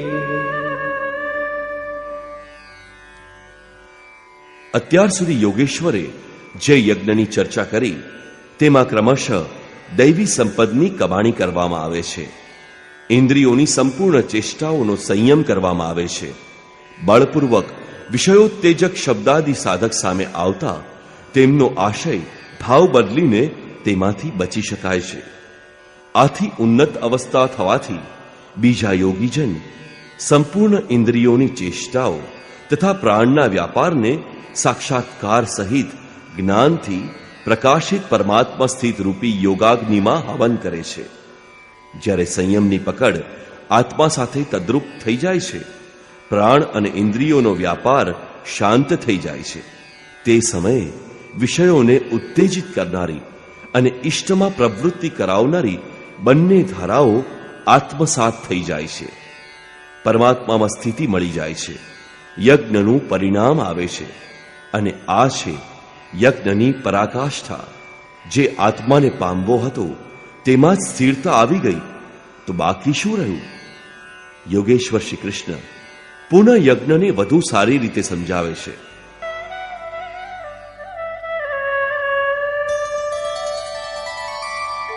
દ્રવ્યયજ્ઞાસ્તપો યજ્ઞા યોગયજ્ઞાસ્તથા પરે સ્વાધ્યાયજ્ઞાનયજ્ઞાશ્ચ યતયઃ સંશિતવ્રતા. અનેક લોકો દ્રવ્ય યજ્ઞ કરે છે, અર્થાત આત્મપથમાં મહાપુરુષોની સેવામાં પત્રપુષ્પ અર્પણ કરે છે. તે સમર્પણની સાથે મહાપુરુષોની સેવામાં દ્રવ્ય વાપરે છે. શ્રી કૃષ્ણ આગળ જતા કહે છે કે ભક્તિભાવથી પત્ર પુષ્પ, ફળ, જળ જે કંઈ મને આપે છે એને હું આરોગું છું અને તેનું પરમ કલ્યાણ કરું છું. આ પણ યજ્ઞ જ છે. દરેક આત્માની સેવા કરવી, માર્ગ ભૂલેલાને આત્મપથ ઉપર લાવવો દ્રવ્ય યજ્ઞ છે. કારણ કે પ્રાકૃતિક સંસ્કારોને તે બાળવાને સમર્થ છે. આ રીતે કેટલાક પુરુષ તપોયજ્ઞ સ્વધર્મ પાલનમાં ઇન્દ્રિયોને તપાવે છે, અર્થાત સ્વભાવથી ઉત્પન્ન ક્ષમતા મુજબ યજ્ઞની નિમ્ન અને ઉન્નત અવસ્થાઓ વચ્ચે તપે છે. આ માર્ગની અલ્પ જાણકારી હોવાથી પહેલી શ્રેણીનો સાધક શુદ્ર પરિચર્યા દ્વારા, વૈશ્ય દૈવી સંપદના સંગ્રહ દ્વારા, ક્ષત્રિય કામ ક્રોધાદિના ઉન્મૂલન દ્વારા અને બ્રાહ્મણ બ્રહ્મમાં પ્રવેશની યોગ્યતાના સ્તરથી ઇન્દ્રિયોને તપાવે છે. આ સૌને એક સરખો પરિશ્રમ કરવો પડે છે. હકીકતમાં યજ્ઞ એક જ છે. અવસ્થા મુજબ ઊંચી નીચી શ્રેણીઓ પસાર થતી જાય છે. પૂજ્ય મહારાજજી કહેતા કે મન સહિત ઇન્દ્રિયોને અને શરીરને લક્ષ્યને અનુરૂપ તપાવવું એ જ તપ છે. મન ઇન્દ્રિયો લક્ષ્યથી દૂર ભાગશે એમને સમેટીને ત્યાં જ લગાવો. અનેક પુરુષ યોગ યજ્ઞનું આચરણ કરે છે.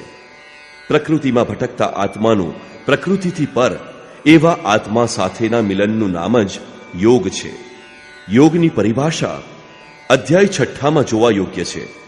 સામાન્ય રીતે બે વસ્તુઓના મિલનને યોગ કહેવાય છે. કાગળ જોડે કલમ મળી જાય, થાળી અને મેજ મળે તો શું યોગ થયો કહેવાય? ના, આ તો પંચભૂતોથી બનેલા પદાર્થ છે. તે એક જ છે. બે ક્યાં છે? બે તો પ્રકૃતિ અને પુરુષ છે. પ્રકૃતિમાં સ્થિત આત્મા પોતાના જ શાશ્વત રૂપ પરમાત્મામાં પ્રવેશ પામે છે તો પ્રકૃતિ પુરુષમાં વિલીન થઈ જાય છે. આ જ યોગ છે. માટે અનેક પુરુષ આ મિલનમાં સહાયક તેવા શમ, દમ વગેરે નિયમોનું સારી પેઠે આચરણ કરે છે. યોગ યજ્ઞ કરનારા તથા અહિંસાદી તીક્ષ્ણ વ્રતોથી જોડાયેલા પ્રયત્નશીલ પુરુષ સ્વાધ્યાય જ્ઞાન યજ્ઞાશ્ચ પોતાનું જ અધ્યયન, સ્વરૂપનું અધ્યયન કરનારા જ્ઞાન યજ્ઞના કર્તા છે. અહીં યોગના અંગો એટલે કે યમ, નિયમ, આસન, પ્રાણાયામ, પ્રત્યાહાર, ધારણા, ધ્યાન, સમાધિ આદિનો અહિંસાદી ઉગ્ર વ્રતોથી નિર્દેશ કરવામાં આવ્યો છે. ઘણા લોકો સ્વાધ્યાય કરે છે. પુસ્તકનું વાંચન તો સ્વાધ્યાયનો પ્રથમ સ્તર માત્ર છે. વિશુદ્ધ સ્વાધ્યાય છે. સ્વયંનું અધ્યયન, એનાથી સ્વ સ્વરૂપની પ્રાપ્તિ થાય છે. એનું પરિણામ છે જ્ઞાન અર્થાત સાક્ષાત્કાર. યજ્ઞના આગળના પગલા બતાવે છે.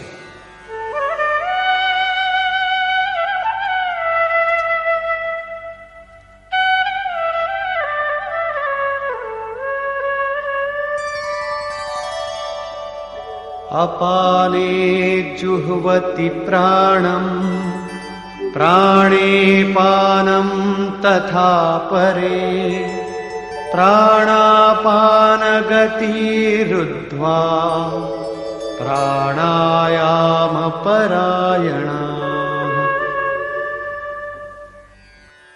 ઘણા યોગી અપાન વાયુમાં પ્રાણવાયુનું હવન કરે છે અને એ જ રીતે પ્રાણવાયુમાં અપાન વાયુનું હવન કરે છે. આનાથી સૂક્ષ્મ અવસ્થા થતાં અન્ય યોગીજન પ્રાણ અને અપાન બંનેની ગતિને રોકીને પ્રાણાયામ પરાયણ થાય છે. જેને શ્રી કૃષ્ણ પ્રાણ અપાન કહે છે એને જ મહાત્મા બુદ્ધ અનાપાન કહે છે. અને તેમણે શ્વાસ ઉચ્છ્વાસ પણ કહેલ છે. જે શ્વાસ તમે અંદર લો છો તે પ્રાણ અને જે શ્વાસ તમે બહાર કાઢો છો તે અપાન છે. યોગીઓની અનુભૂતિ છે કે તમે શ્વાસની સાથે બાહ્ય વાયુમંડળના સંકલ્પ પણ ગ્રહણ કરો છો અને પ્રશ્વાસમાં આ જ રીતે આંતરિક સારા નરસા ચિંતનની લહેર ફેંકતા રહો છો. બાહ્ય કોઈ સંકલ્પને ગ્રહણ ન કરવો તે પ્રાણનો હવન છે તથા અંદરના સંકલ્પને ઉઠવા જ ન દેવો એ અપાનનો હવન છે. ન અંદરથી કોઈ સંકલ્પની સ્ફૂર્ણા થાય અને ન બહારની દુનિયામાં ચાલી રહેલું ચિંતન અંદર કોઈ ક્ષોભ ઉત્પન્ન કરી શકે. આ રીતે પ્રાણ અને અપાન બંનેની ગતિ સમ થઈ જવાથી પ્રાણોનો યામ અર્થાત નિરોધ થઈ જાય છે. આ જ પ્રાણાયામ છે. આ મનની વિજિતાવસ્થા છે. પ્રાણનું રોકાવું કે મનનું રોકાવું એક જ વાત છે. પ્રત્યેક મહાપુરુષે આ પ્રકરણ લીધું છે. વેદોમાં આનો ઉલ્લેખ છે. ચત્વારિક વાક પારમિતા પદાની. આને જ પૂજ્ય મહારાજજી વારંવાર કહેતા, અરે એક નામને 4 શ્રેણીમાં જપી શકાય છે: વૈખરી, મધ્યમાં, પશ્યંતી અને પરા. વૈખરી એને કહે છે જે બોલીને વ્યક્ત થાય. નામનું એ રીતે ઉચ્ચારણ થાય કે તમે સાંભળો અને બહાર કોઈ બેઠું હોય એને પણ સંભળાય. મધ્યમાં અર્થાત મધ્યમ સ્વરમાં જપ, જેને માત્ર તમે જ સાંભળો, બાજુમાં બેઠેલી કોઈ વ્યક્તિને ઉચ્ચારણ ન સંભળાય. આ ઉચ્ચારણ કંઠમાંથી થાય છે. ધીરે ધીરે નામની ધૂન બની જાય છે, દોર બંધાઈ જાય. સાધના વધારે સૂક્ષ્મ થતા પશ્યંતી અર્થાત નામ દેખાવાની અવસ્થા આવી જાય છે. પછી નામ જપાતું નથી. આ જ નામ શ્વાસ સાથે એકરૂપ થઈ જાય છે. મનને દ્રષ્ટા બનાવીને ખડું કરી દો, પછી માત્ર જોતા જ રહેવાનું કે શ્વાસ શું કહે છે. શ્વાસ આવે છે ક્યારે, બહાર નીકળે છે ક્યારે, શું કહે છે. મહાપુરુષોનું કહેવું છે કે આ શ્વાસ નામ સિવાય કશું કહે જ નહીં. સાધક નામનો જપ નથી કરતો, કેવળ તેમાંથી ઉઠનારી ધૂનને સાંભળે છે. શ્વાસને માત્ર જોતો રહે છે, માટે આને પશ્યંતી કહે છે. પશ્યંતીમાં મનને દ્રષ્ટાના રૂપમાં ખડું કરવું પડે છે. પરંતુ સાધન એથી વધુ ઉન્નત થતા સાંભળવું પણ નથી પડતું. એકવાર સુરતા સધાઈ જાય પછી સ્વતઃ સંભળાવા લાગશે. જપઈ ન જપાવઈ અપનઈ સો આવઈ.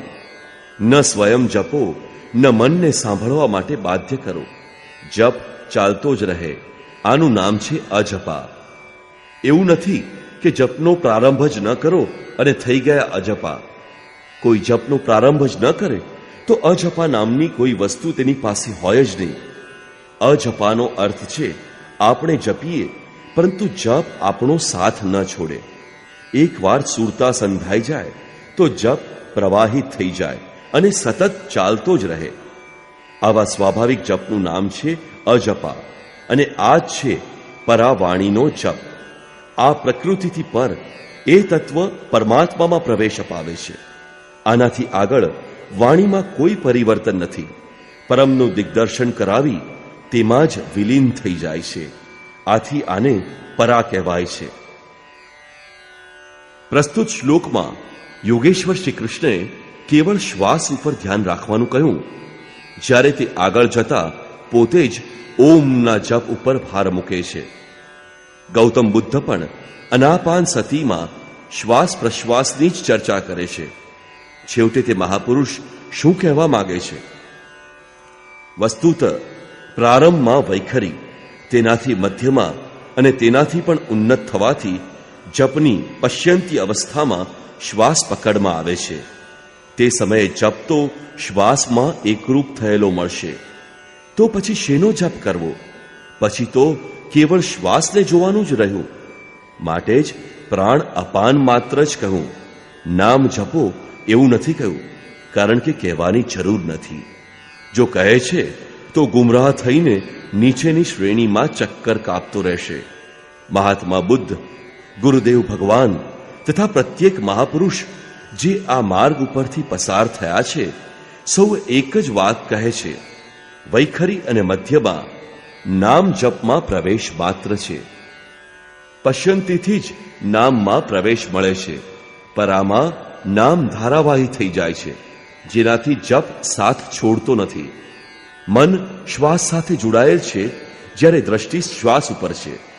શ્વાસમાં નામ ઢળી ગયું છે. અંદરથી ન તો કોઈ સંકલ્પનું ઉત્થાન છે અને ન તો બાહ્ય વાયુમંડળના સંકલ્પ અંદર પ્રવેશે છે. આ જ મન ઉપર વિજયની અવસ્થા છે. આની સાથે જ યજ્ઞનું પરિણામ બહાર આવે છે.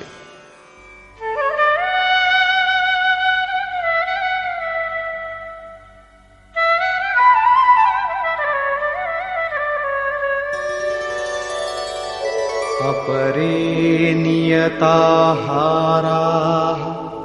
प्राणान् प्राणेषु जुह्वति सर्वेप्येते यज्ञविदो यज्ञक्षपितकल्मषाः. બીજા નિયમિત આહાર કરનારા પ્રાણનો પ્રાણમાં જ હોમ કરે છે. પૂજ્ય મહારાજજી ઘણીવાર કહેતા કે યોગીનો આહાર દ્રઢ, આસન દ્રઢ અને નિદ્રા પણ દ્રઢ હોવી જોઈએ. આહાર વિહાર પર નિયંત્રણ અતિ આવશ્યક છે. એવા અનેક યોગી પ્રાણને પ્રાણમાં હવન કરી નાખે છે.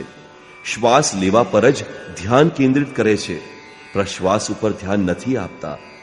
શ્વાસ આવ્યો તો સાંભળ્યું ઓમ, ફરી શ્વાસ આવ્યો તો ઓમ, સાંભળતા જ રહ્યા. આ રીતે યજ્ઞ દ્વારા નષ્ટ પાપવાળા આ બધા જ પુરુષ યજ્ઞના જાણકાર છે. આ બધી નિર્દિષ્ટ વિધિઓમાંથી તેઓ ગમે ત્યાંથી કરે છે, તો તે બધા જ યજ્ઞના જ્ઞાતા છે. હવે યજ્ઞનું પરિણામ બતાવે છે. यज्ञशिष्टामृतभुजो यान्ति ब्रह्म सनातनम् नायं लोकोऽस्त्ययज्ञस्य कुतोऽन्यः कुरु सत्तम. હે કુરુશ્રેષ્ઠ અર્જુન, યજ્ઞશિષ્ટામૃત ભુજ, યજ્ઞ જેને સર્જે છે, જે અવશેષ રહે છે, તે છે અમૃત.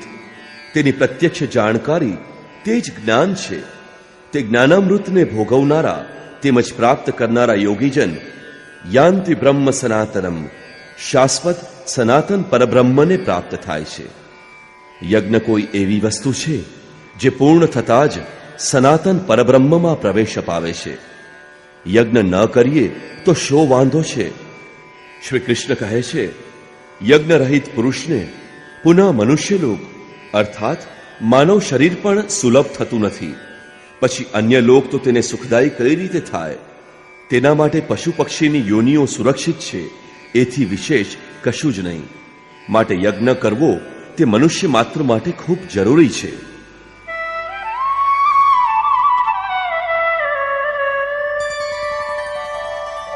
एवं बहुविधा यज्ञा वितता ब्रह्मणो मुखे कर्मजान् विद्धितान् सर्वान् एवं ज्ञात्वा विमोक्ष्यसे. આ રીતે ઉપરયુક્ત અનેક પ્રકારના યજ્ઞ વેદની વાણીમાં દર્શાવ્યા છે. બ્રહ્માના મુખેથી જ કહેવાયા છે. પ્રાપ્તિ પછી મહાપુરુષોના શરીરને પરબ્રહ્મ ધારણ કરી લે છે. બ્રહ્મથી અભિન્ન અવસ્થાવાળા તે મહાત્માઓની બુદ્ધિ માત્ર યંત્ર જ હોય છે. એમના દ્વારા તે બ્રહ્મ જ બોલે છે. તેમની વાણીમાં આ યજ્ઞોનો વિસ્તાર કરવામાં આવ્યો છે. આ બધા યજ્ઞોને તું કર્મજાન વિદ્ધિ, કર્મથી પેદા થયેલા જાણ. આ પહેલા પણ કહેવાયેલું છે, યજ્ઞ કર્મ સમુદ્ભવ. એમને આ રીતે ક્રિયાત્મક જાણી લેવાથી હમણાં જ બતાવ્યું હતું કે યજ્ઞ કરીને જેમના પાપ નષ્ટ થઈ ગયા છે તેઓ યજ્ઞના યથાર્થ જ્ઞાતા છે. હે અર્જુન, તું વિમોક્ષ્યસે, સંસાર બંધનથી પૂર્ણ રીતે છૂટી જઈશ. યોગેશ્વરે કર્મને સ્પષ્ટ કરી દીધું. તે ક્રિયા કર્મ છે જેના વડે ઉપરયુક્ત યજ્ઞ પૂર્ણ થાય છે. હવે જો દૈવી સંપદની કમાણી, સદગુરુનું ધ્યાન, ઇન્દ્રિયોનો સંયમ, શ્વાસોનો પ્રશ્વાસમાં હવન, પ્રશ્વાસોનો શ્વાસમાં હવન, પ્રાણ અપાનની ગતિનો નિરોધ ખેતી કરવાથી, વેપાર નોકરી કે રાજનીતિ કરવાથી થતો હોય તો તેમ કરો.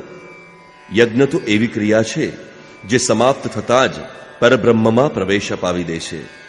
બાહ્ય કોઈ પણ કાર્ય વડે તમને તત્ક્ષણ બ્રહ્મમાં પ્રવેશ મળી જતો હોય તો કરો. હકીકતમાં આ સૌ યજ્ઞ ચિંતનની અંતરક્રિયાઓ છે, આરાધનાનું ચિત્રણ છે. તેનાથી આરાધ્ય દેવ વિદિત થાય છે. યજ્ઞ એ આરાધ્ય દેવ સુધીનું અંતર કાપવાની નિર્ધારિત પ્રક્રિયા વિશેષ છે. આ યજ્ઞ શ્વાસ પ્રશ્વાસ, પ્રાણાયામ વગેરે જે ક્રિયાથી સંપન્ન થાય છે તે કાર્ય પ્રણાલીનું નામ કર્મ છે.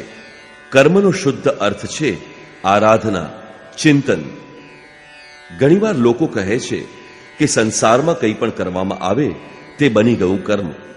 કામના રહિત થઈને કંઈ પણ કરતા રહો તો તે થઈ રહ્યો નિષ્કામ કર્મયોગ.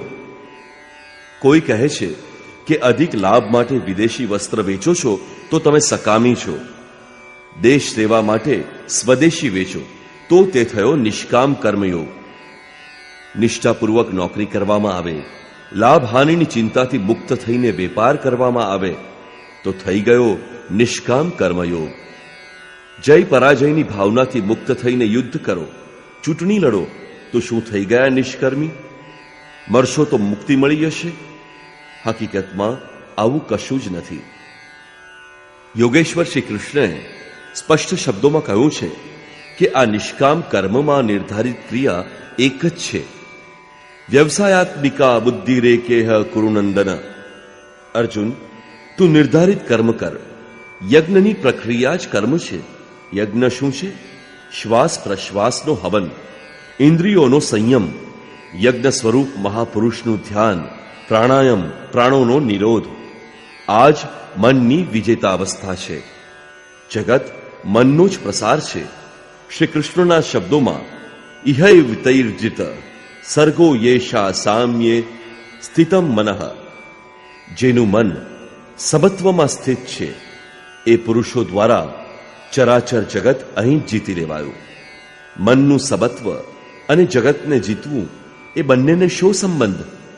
જો જગતને જીતી જ લીધું છે તો અટક્યું છે ક્યાં? ત્યારે કહે છે તે બ્રહ્મ નિર્દોષ અને સમ છે. આ બાજુ મન પણ નિર્દોષ અને સમત્વની સ્થિતિવાળું થઈ ગયું. તેથી તે બ્રહ્મમાં સ્થિત થઈ જાય છે.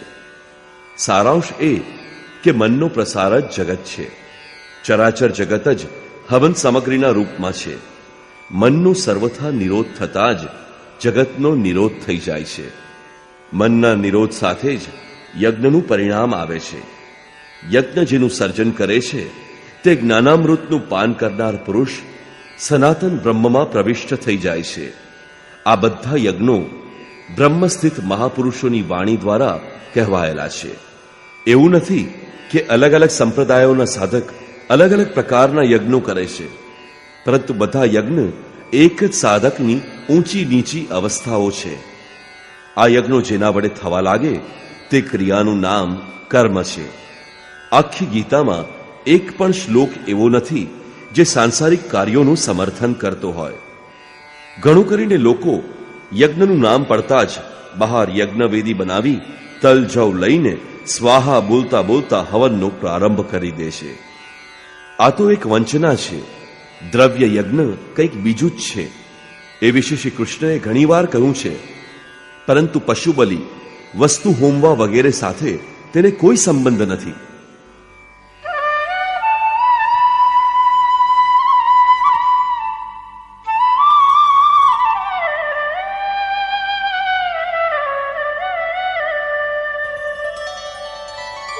શ્રેયાન દ્રવ્યમયાદ યજ્ઞાત જ્ઞાનયજ્ઞ પરંતપ સર્વં કર્માખિલં પાર્થ જ્ઞાને પરિસમાપ્યતે. અર્જુન, સાંસારિક દ્રવ્યોથી સિદ્ધ થનારા યજ્ઞ કરતા જ્ઞાન યજ્ઞ, જેનું પરિણામ જ્ઞાન એટલે કે સાક્ષાત્કાર છે, યજ્ઞ જેનું સર્જન કરે છે, તે અમૃત તત્વને જાણવાનું નામ જ્ઞાન છે. અને એવો યજ્ઞ શ્રેયસ્કર છે, પરમ કલ્યાણકારી છે. હે પાર્થ, બધા કર્મો જ્ઞાનમાં પૂરા થઈ જાય છે. પરિસમાપ્યતે, સારી રીતે સમાપિત થઈ જાય છે. જ્ઞાન યજ્ઞની પરાકાષ્ઠા છે. એ પછી કર્મ કરવાથી ન તો કોઈ લાભ છે અને છોડી દેવાથી એ મહાપુરુષને ન તો કોઈ નુકસાન છે. આ રીતે ભૌતિક દ્રવ્યોથી થનારા યજ્ઞ પણ યજ્ઞ છે, પરંતુ એ યજ્ઞની તુલનામાં જેનું પરિણામ સાક્ષાત્કાર છે તે જ્ઞાન યજ્ઞની અપેક્ષા ખૂબ ઓછી છે. તમે કરોડોનું હવન કરો, સેંકડો યજ્ઞવેદી બનાવો, સન્માર્ગે દ્રવ્ય ખર્ચ કરો, સાધુ સંત મહાપુરુષોની સેવામાં દ્રવ્ય વાપરો, પરંતુ તે જ્ઞાન યજ્ઞની અપેક્ષાએ અલ્પ છે. વાસ્તવમાં શ્રી કૃષ્ણએ હમણાં જ બતાવી દીધું છે તેમ યજ્ઞ શ્વાસ પ્રશ્વાસનો છે, ઇન્દ્રિયના સંયમનો છે, મનના નિરોધનો છે. આ યજ્ઞને પ્રાપ્ત ક્યાંથી કરી શકાય? તેનો વિધિ ક્યાંથી શીખવા મળે? મંદિરો, મસ્જિદો, દેવળોમાંથી મળશે કે પુસ્તકોમાંથી? તીર્થયાત્રાઓમાંથી મળશે કે સ્નાન કરવાથી? શ્રી કૃષ્ણ કહે છે, ના, તેનો એક જ સ્ત્રોત છે, તત્વસ્થિત મહાપુરુષ. જેમ કે તદ્વિદ્ધિ પ્રણિપાતેન પરિપ્રશ્નેન સેવયા ઉપદેક્ષન્તિ તે જ્ઞાનમ જ્ઞાનિનસ્તત્વદર્શિનઃ. માટે અર્જુન, તું તત્વદર્શી મહાપુરુષ પાસે જઈને સારી પેઠે પ્રણત બનીને, દંડવત પ્રણામ કરીને, અહંકાર ત્યાગીને, શરણે જઈને, સારી રીતે સેવા કરીને, નિષ્કપટ ભાવથી પ્રશ્ન કરીને તું આ જ્ઞાનને જાણ. તે તત્વને જાણનાર જ્ઞાનીજનો તને તે જ્ઞાનનો ઉપદેશ કરશે, સાધના પથ ઉપર ચલાવશે. સમર્પિત ભાવથી સેવા કરવાથી જ આ જ્ઞાનને શીખવાની ક્ષમતા આવે છે. તત્વદર્શી મહાપુરુષ પરમ તત્વ પરમાત્માનું પ્રત્યક્ષ દિગ્દર્શન કરનારા છે. તે યજ્ઞના વિધિ વિશેષના જ્ઞાતા છે અને તે જ તમને પણ શીખવશે. જો અન્ય યજ્ઞ હોત તો જ્ઞાની તત્વદર્શીની શી આવશ્યકતા હતી? અર્જુન તો સ્વયં ભગવાનની સામે જ ઊભો હતો. ભગવાન તેને તત્વદર્શી પાસે કેમ મોકલે છે? હકીકતમાં શ્રી કૃષ્ણ એક યોગી હતા. તેમનો આશય એ છે કે આજે તો અનુરાગી અર્જુન મારી સમક્ષ ઉપસ્થિત છે, ભવિષ્યમાં અનુરાગીઓને ક્યાંક ભ્રમ ન થઈ જાય કે શ્રી કૃષ્ણ તો ચાલ્યા ગયા, હવે કોને શરણે જઈએ. માટે એમણે સ્પષ્ટ કર્યું કે તત્વદર્શી પાસે જાઓ, તે જ્ઞાનીજન જ તને ઉપદેશ આપશે. અને યજ્ઞાત્વા ન પુનર્મોહમ એવં યાસ્યસી પાંડવ યેન ભૂતાન્યશેષેણ દ્રક્ષ્યસ્યાત્મન્યથો મયી. તે જ્ઞાનને તેમના દ્વારા સારી રીતે સમજીને તું ફરી પાછો મોહને પ્રાપ્ત નહીં થાય. એમણે આપેલા જ્ઞાનથી તે પ્રમાણે ચાલતા તું પોતાના આત્મામાં જ સંપૂર્ણ ભૂતોને જોઈશ, અર્થાત બધા જ પ્રાણીઓમાં આ જ આત્માને વ્યાપેલો જોઈશ. જ્યારે સર્વત્ર એક જ આત્મા વ્યાપેલો છે તે જોવાની ક્ષમતા આવી જશે પછી તું મારામાં પ્રવેશ કરીશ. માટે એ પરમાત્માને પામવાનું સાધન તત્વસ્થિત મહાપુરુષ દ્વારા જ છે. જ્ઞાનની બાબતમાં, ધર્મ અને શાશ્વત સત્યની બાબતમાં શ્રી કૃષ્ણ પ્રમાણે કોઈ તત્વદર્શીને જ પૂછવાનું વિધાન છે.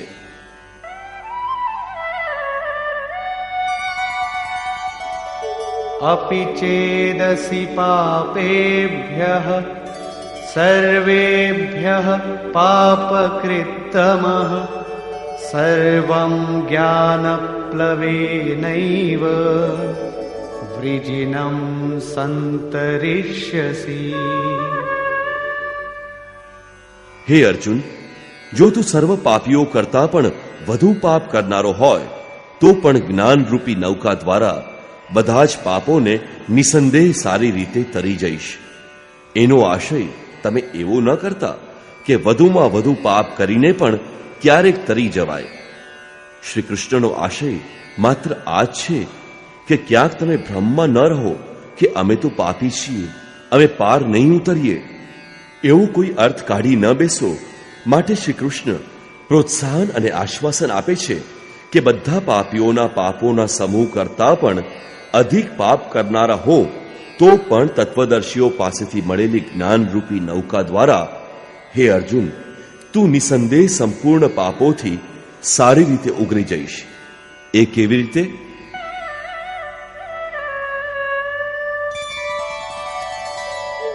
યથૈધાંસી સમિદ્ધોગ્નિઃ ભસ્મસાત કુરુતેર્જુન જ્ઞાનાગ્નિઃ સર્વકર્માણિ ભસ્મસાત કુરુતે તથા. હે અર્જુન, જે રીતે પ્રજ્વલિત અગ્નિ ઈંધણને ભસ્મ કરી દે છે, ઠીક એ જ રીતે જ્ઞાનરૂપી અગ્નિ સર્વ કર્મોને ભસ્મ કરી દે છે. જ્યાં યજ્ઞમાં પ્રવેશ મળે એવી આ યજ્ઞની પ્રવેશિકા નથી, પરંતુ આ જ્ઞાન અર્થાત સાક્ષાત્કારની પરાકાષ્ઠાનું ચિત્રણ છે. એમાં પ્રથમ વિજાતીય કર્મ ભસ્મ થાય છે અને પછી પ્રાપ્તિની સાથે ચિંતન કર્મ પણ એમાં વિલય થઈ જાય છે.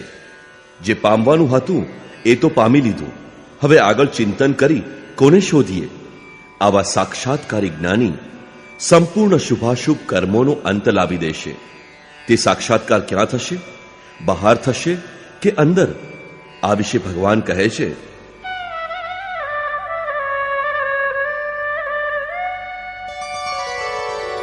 નહિ જ્ઞાનેન સદૃશં પવિત્રમિહ વિદ્યતે તત્સ્વયં યોગ સંસિદ્ધઃ કાલેનાત્મનિ વિંદતિ.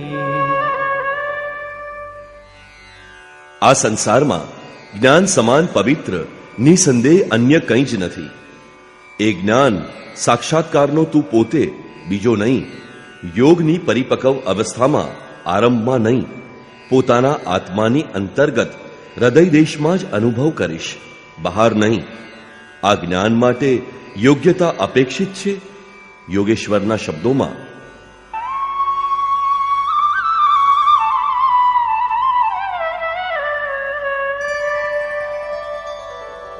શ્રદ્ધાવાન લભતે જ્ઞાનમ તત્પરઃ સંયતેન્દ્રિયઃ જ્ઞાનમ લબ્ધ્વા પરામ શાંતિમ અચિરેણાધિગચ્છતિ.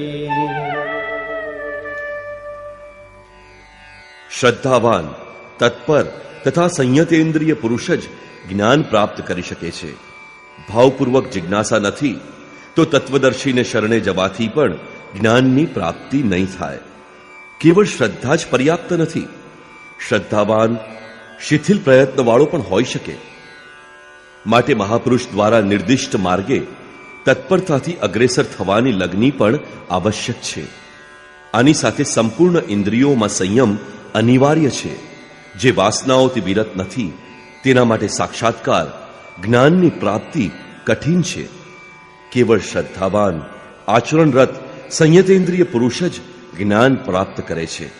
જ્ઞાન પ્રાપ્ત કરીને તે તરત જ પરમ શાંતિ મેળવે છે. તેના પછી કંઈ પણ પામવાનું બાકી રહેતું નથી. આ જ અંતિમ શાંતિ છે. પછી તે ક્યારેય અશાંત નથી થતો.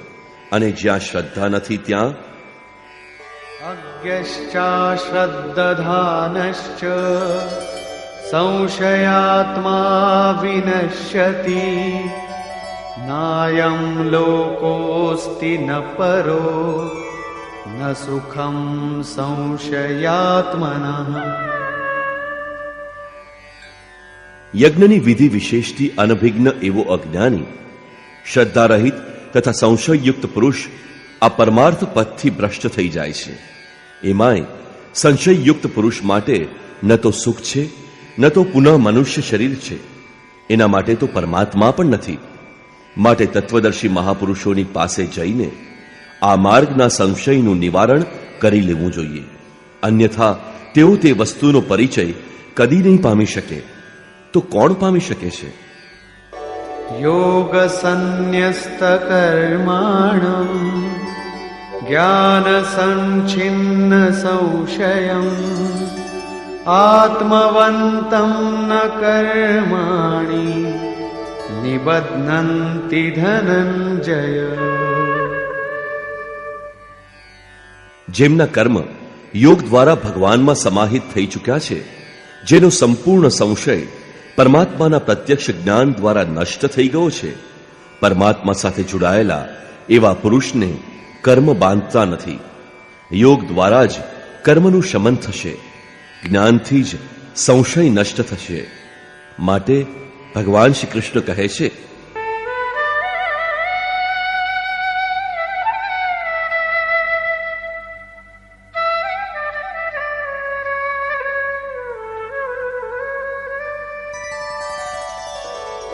તસ્માદજ્ઞાનસંભૂતં હૃત્સ્થં જ્ઞાનાસીનાત્મનઃ ચિત્વૈनं સંશયં યોગં આતિષ્ઠોત્તિષ્ઠ ભારત.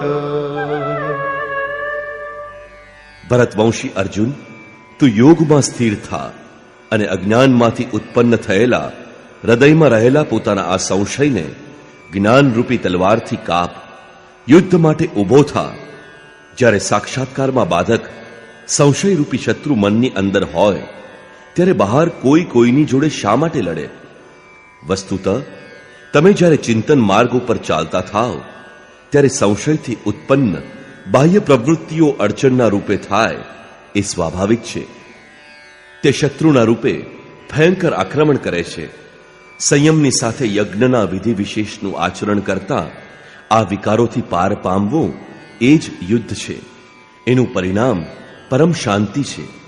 આ જ અંતિમ વિજય છે, જેની પાછળ કદી હાર નથી હોતી. નિષ્કર્ષ, આ અધ્યાયના આરંભમાં યોગેશ્વર શ્રી કૃષ્ણએ કહ્યું કે આ યોગ મેં આરંભમાં સૂર્યને કહ્યો, સૂર્યએ મનુને અને મનુએ ઇક્ષ્વાકુને કહ્યો, પછી રાજર્ષિઓએ જાણ્યો, મેં અથવા તો અવ્યક્ત સ્થિતિવાળાઓએ કહ્યો. મહાપુરુષ પણ અવ્યક્ત સ્થિતિવાળા જ છે. શરીર તો તેમના રહેવાના મકાન જેવું છે. આવા મહાપુરુષની વાણીમાં પરમાત્મા જ પ્રવાહિત થાય છે. આવા કોઈ મહાપુરુષ દ્વારા યોગ સૂર્ય દ્વારા સંચારિત હોય છે. તે પરમ પ્રકાશ રૂપનો પ્રસાર સૂરાના અંતરાલમાં હોય છે. માટે સૂરામાં સંચિત હોવાથી સમય થતાં તે જ મનમાં સંકલ્પ બનીને આવી જાય છે. એની મહત્તા સમજવાથી મનમાં તે વાક્ય પ્રત્યે ઈચ્છા જાગૃત થાય છે અને યોગ કાર્યનું રૂપ લઈ લે છે. ક્રમશઃ ઉત્થાન કરતા આ યોગ રિદ્ધિઓ સિદ્ધિઓની રાજર્ષિત્વ શ્રેણી સુધી પહોંચ્યા પછી નષ્ટ થવાની સ્થિતિ સુધી જઈ પહોંચે છે. પરંતુ જે પ્રિય ભક્ત છે, અનન્ય સખા છે, તેને મહાપુરુષ જ સંભાળી લે છે. અર્જુને ભગવાનને એવું પૂછ્યું કે તમારો જન્મ તો હાલમાં થયો છે. એવો પ્રશ્ન શ્રી કૃષ્ણને કરવાથી યોગેશ્વર શ્રી કૃષ્ણએ કહ્યું કે અવ્યક્ત, અવિનાશી, અજન્મા અને સંપૂર્ણ ભૂતોમાં પ્રવાહિત થવા છતાં પણ આત્મમાયા યોગ પ્રક્રિયા દ્વારા પોતાની ત્રિગુણમયી પ્રકૃતિને વશમાં કરીને હું પ્રકટ થાઉં છું. પ્રકટ થઈને કરો છો શું? સાધ્ય વસ્તુઓને પરિત્રાણ આપવા તથા જેના વડે દોષ ઉત્પન્ન થાય છે તેનો વિનાશ કરવા માટે, પરમ ધર્મ પરમાત્માને સ્થિર કરવા માટે હું આરંભથી પૂર્તિ પર્યંત પેદા થાઉં છું. મારો તે જન્મ અને કર્મ દિવ્ય છે. એને કેવળ તત્વદર્શી જ જાણી શકે છે. ભગવાનનો આવિર્ભાવ તો કળિયુગની અવસ્થાથી થઈ જાય છે. જો સાચી લગ્ની હોય તો, પરંતુ આરંભિક સાધક સમજી નથી શકતો કે આ ભગવાન બોલી રહ્યા છે કે માત્ર સંકેત મળે છે. આકાશમાંથી કોણ બોલે છે? મહારાજજી બતાવતા હતા કે જ્યારે ભગવાન કૃપા કરે છે ત્યારે આત્મા રથી બની જાય છે. તે થાંભલામાંથી, વૃક્ષમાંથી, પાંદડાઓમાંથી, શૂન્યમાંથી, દરેક સ્થાનથી બોલે છે અને સાંભળે છે. ઉત્થાન થતા થતા જ્યારે પરમતત્વો પરમાત્મા વિદિત થઈ જાય ત્યારે સ્પર્શ થતાની સાથે જ એ સ્પષ્ટ સમજી જાય છે. માટે હે અર્જુન, મારા એ સ્વરૂપને તત્વદર્શીઓએ જોયું અને મને જાણીને તે તત્ક્ષણ મારામાં પ્રવિષ્ટ થઈ જાય છે, જ્યાંથી ફરીથી એમનું આવાગમન થતું નથી. આ રીતે તેમણે ભગવાનના આવિર્ભાવનો વિધિ બતાવ્યો કે તેઓ કોઈ અનુરાગીના હૃદયની અંદર હોય છે, બહાર કદાપી નહીં. શ્રી કૃષ્ણએ બતાવ્યું કે મને કર્મ બાંધતા નથી અને આ સ્તર પરથી જે માને છે તેને પણ કર્મ બાંધતા નથી. આ જ સમજીને મુમુક્ષુ પુરુષોએ કર્મનો આરંભ કર્યો હતો કે એ સ્તરે જાણીશું. તો જેમ શ્રી કૃષ્ણ એ જ રીતે એ સ્તરથી જાણનારા તે પુરુષ અને જાણી લેવાથી તેવો જ મુમુક્ષુ અર્જુન. આ ઉપલબ્ધિ નિશ્ચિત છે જો યજ્ઞ કરવામાં આવે. યજ્ઞનું સ્વરૂપ બતાવ્યું, યજ્ઞનું પરિણામ પરમ તત્વ પરમ શાંતિ બતાવ્યું. આ જ્ઞાન ક્યાંથી મળે? આ માટે કોઈ તત્વદર્શીની પાસે જવાનું અને શી રીતે વર્તવું તે કહ્યું, જેથી તે મહાપુરુષ અનુકૂળ થઈ શકે. યોગેશ્વરે સ્પષ્ટ કહ્યું કે તે જ્ઞાન તું સ્વયં આચરણ કરીને પામીશ, બીજાના આચરણથી તને નહીં મળે. તે પણ યોગની સિદ્ધિના કાળમાં પ્રાપ્ત થશે, પ્રારંભમાં નહીં. તે જ્ઞાન સાક્ષાત્કાર હૃદય દેશમાં થશે, બહાર નહીં. શ્રદ્ધાળુ, તત્પર અને સંયતેન્દ્રિય અને સંશય રહિત પુરુષ જ આને પ્રાપ્ત કરે છે. માટે હૃદયમાં સ્થિત પોતાના સંશયને વૈરાગ્યની તલવારથી કાપ. આ હૃદય દેશની લડાઈ છે. બાહ્ય યુદ્ધથી ગીતોક્ત યુદ્ધનું કોઈ પ્રયોજન નથી. આ અધ્યાયમાં યોગેશ્વર શ્રી કૃષ્ણએ મુખ્ય રૂપથી યજ્ઞનું સ્વરૂપ સ્પષ્ટ કર્યું અને કહ્યું કે યજ્ઞ જેનાથી પૂરો થાય છે તેને કરવાનું કાર્ય પ્રણાલીનું નામ કર્મ છે. કર્મને આ અધ્યાયમાં સારી રીતે સ્પષ્ટ કર્યું.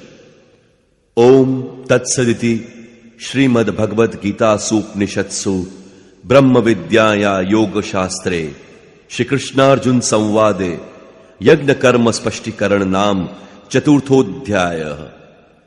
આ રીતે શ્રીમદ ભગવદ્ ગીતા રૂપી ઉપનિષદ અને બ્રહ્મ વિદ્યા તથા યોગશાસ્ત્ર વિષયક શ્રી કૃષ્ણ અને અર્જુનના સંવાદમાં યજ્ઞ કર્મ સ્પષ્ટીકરણ નામનો ચોથો અધ્યાય પૂર્ણ થાય છે.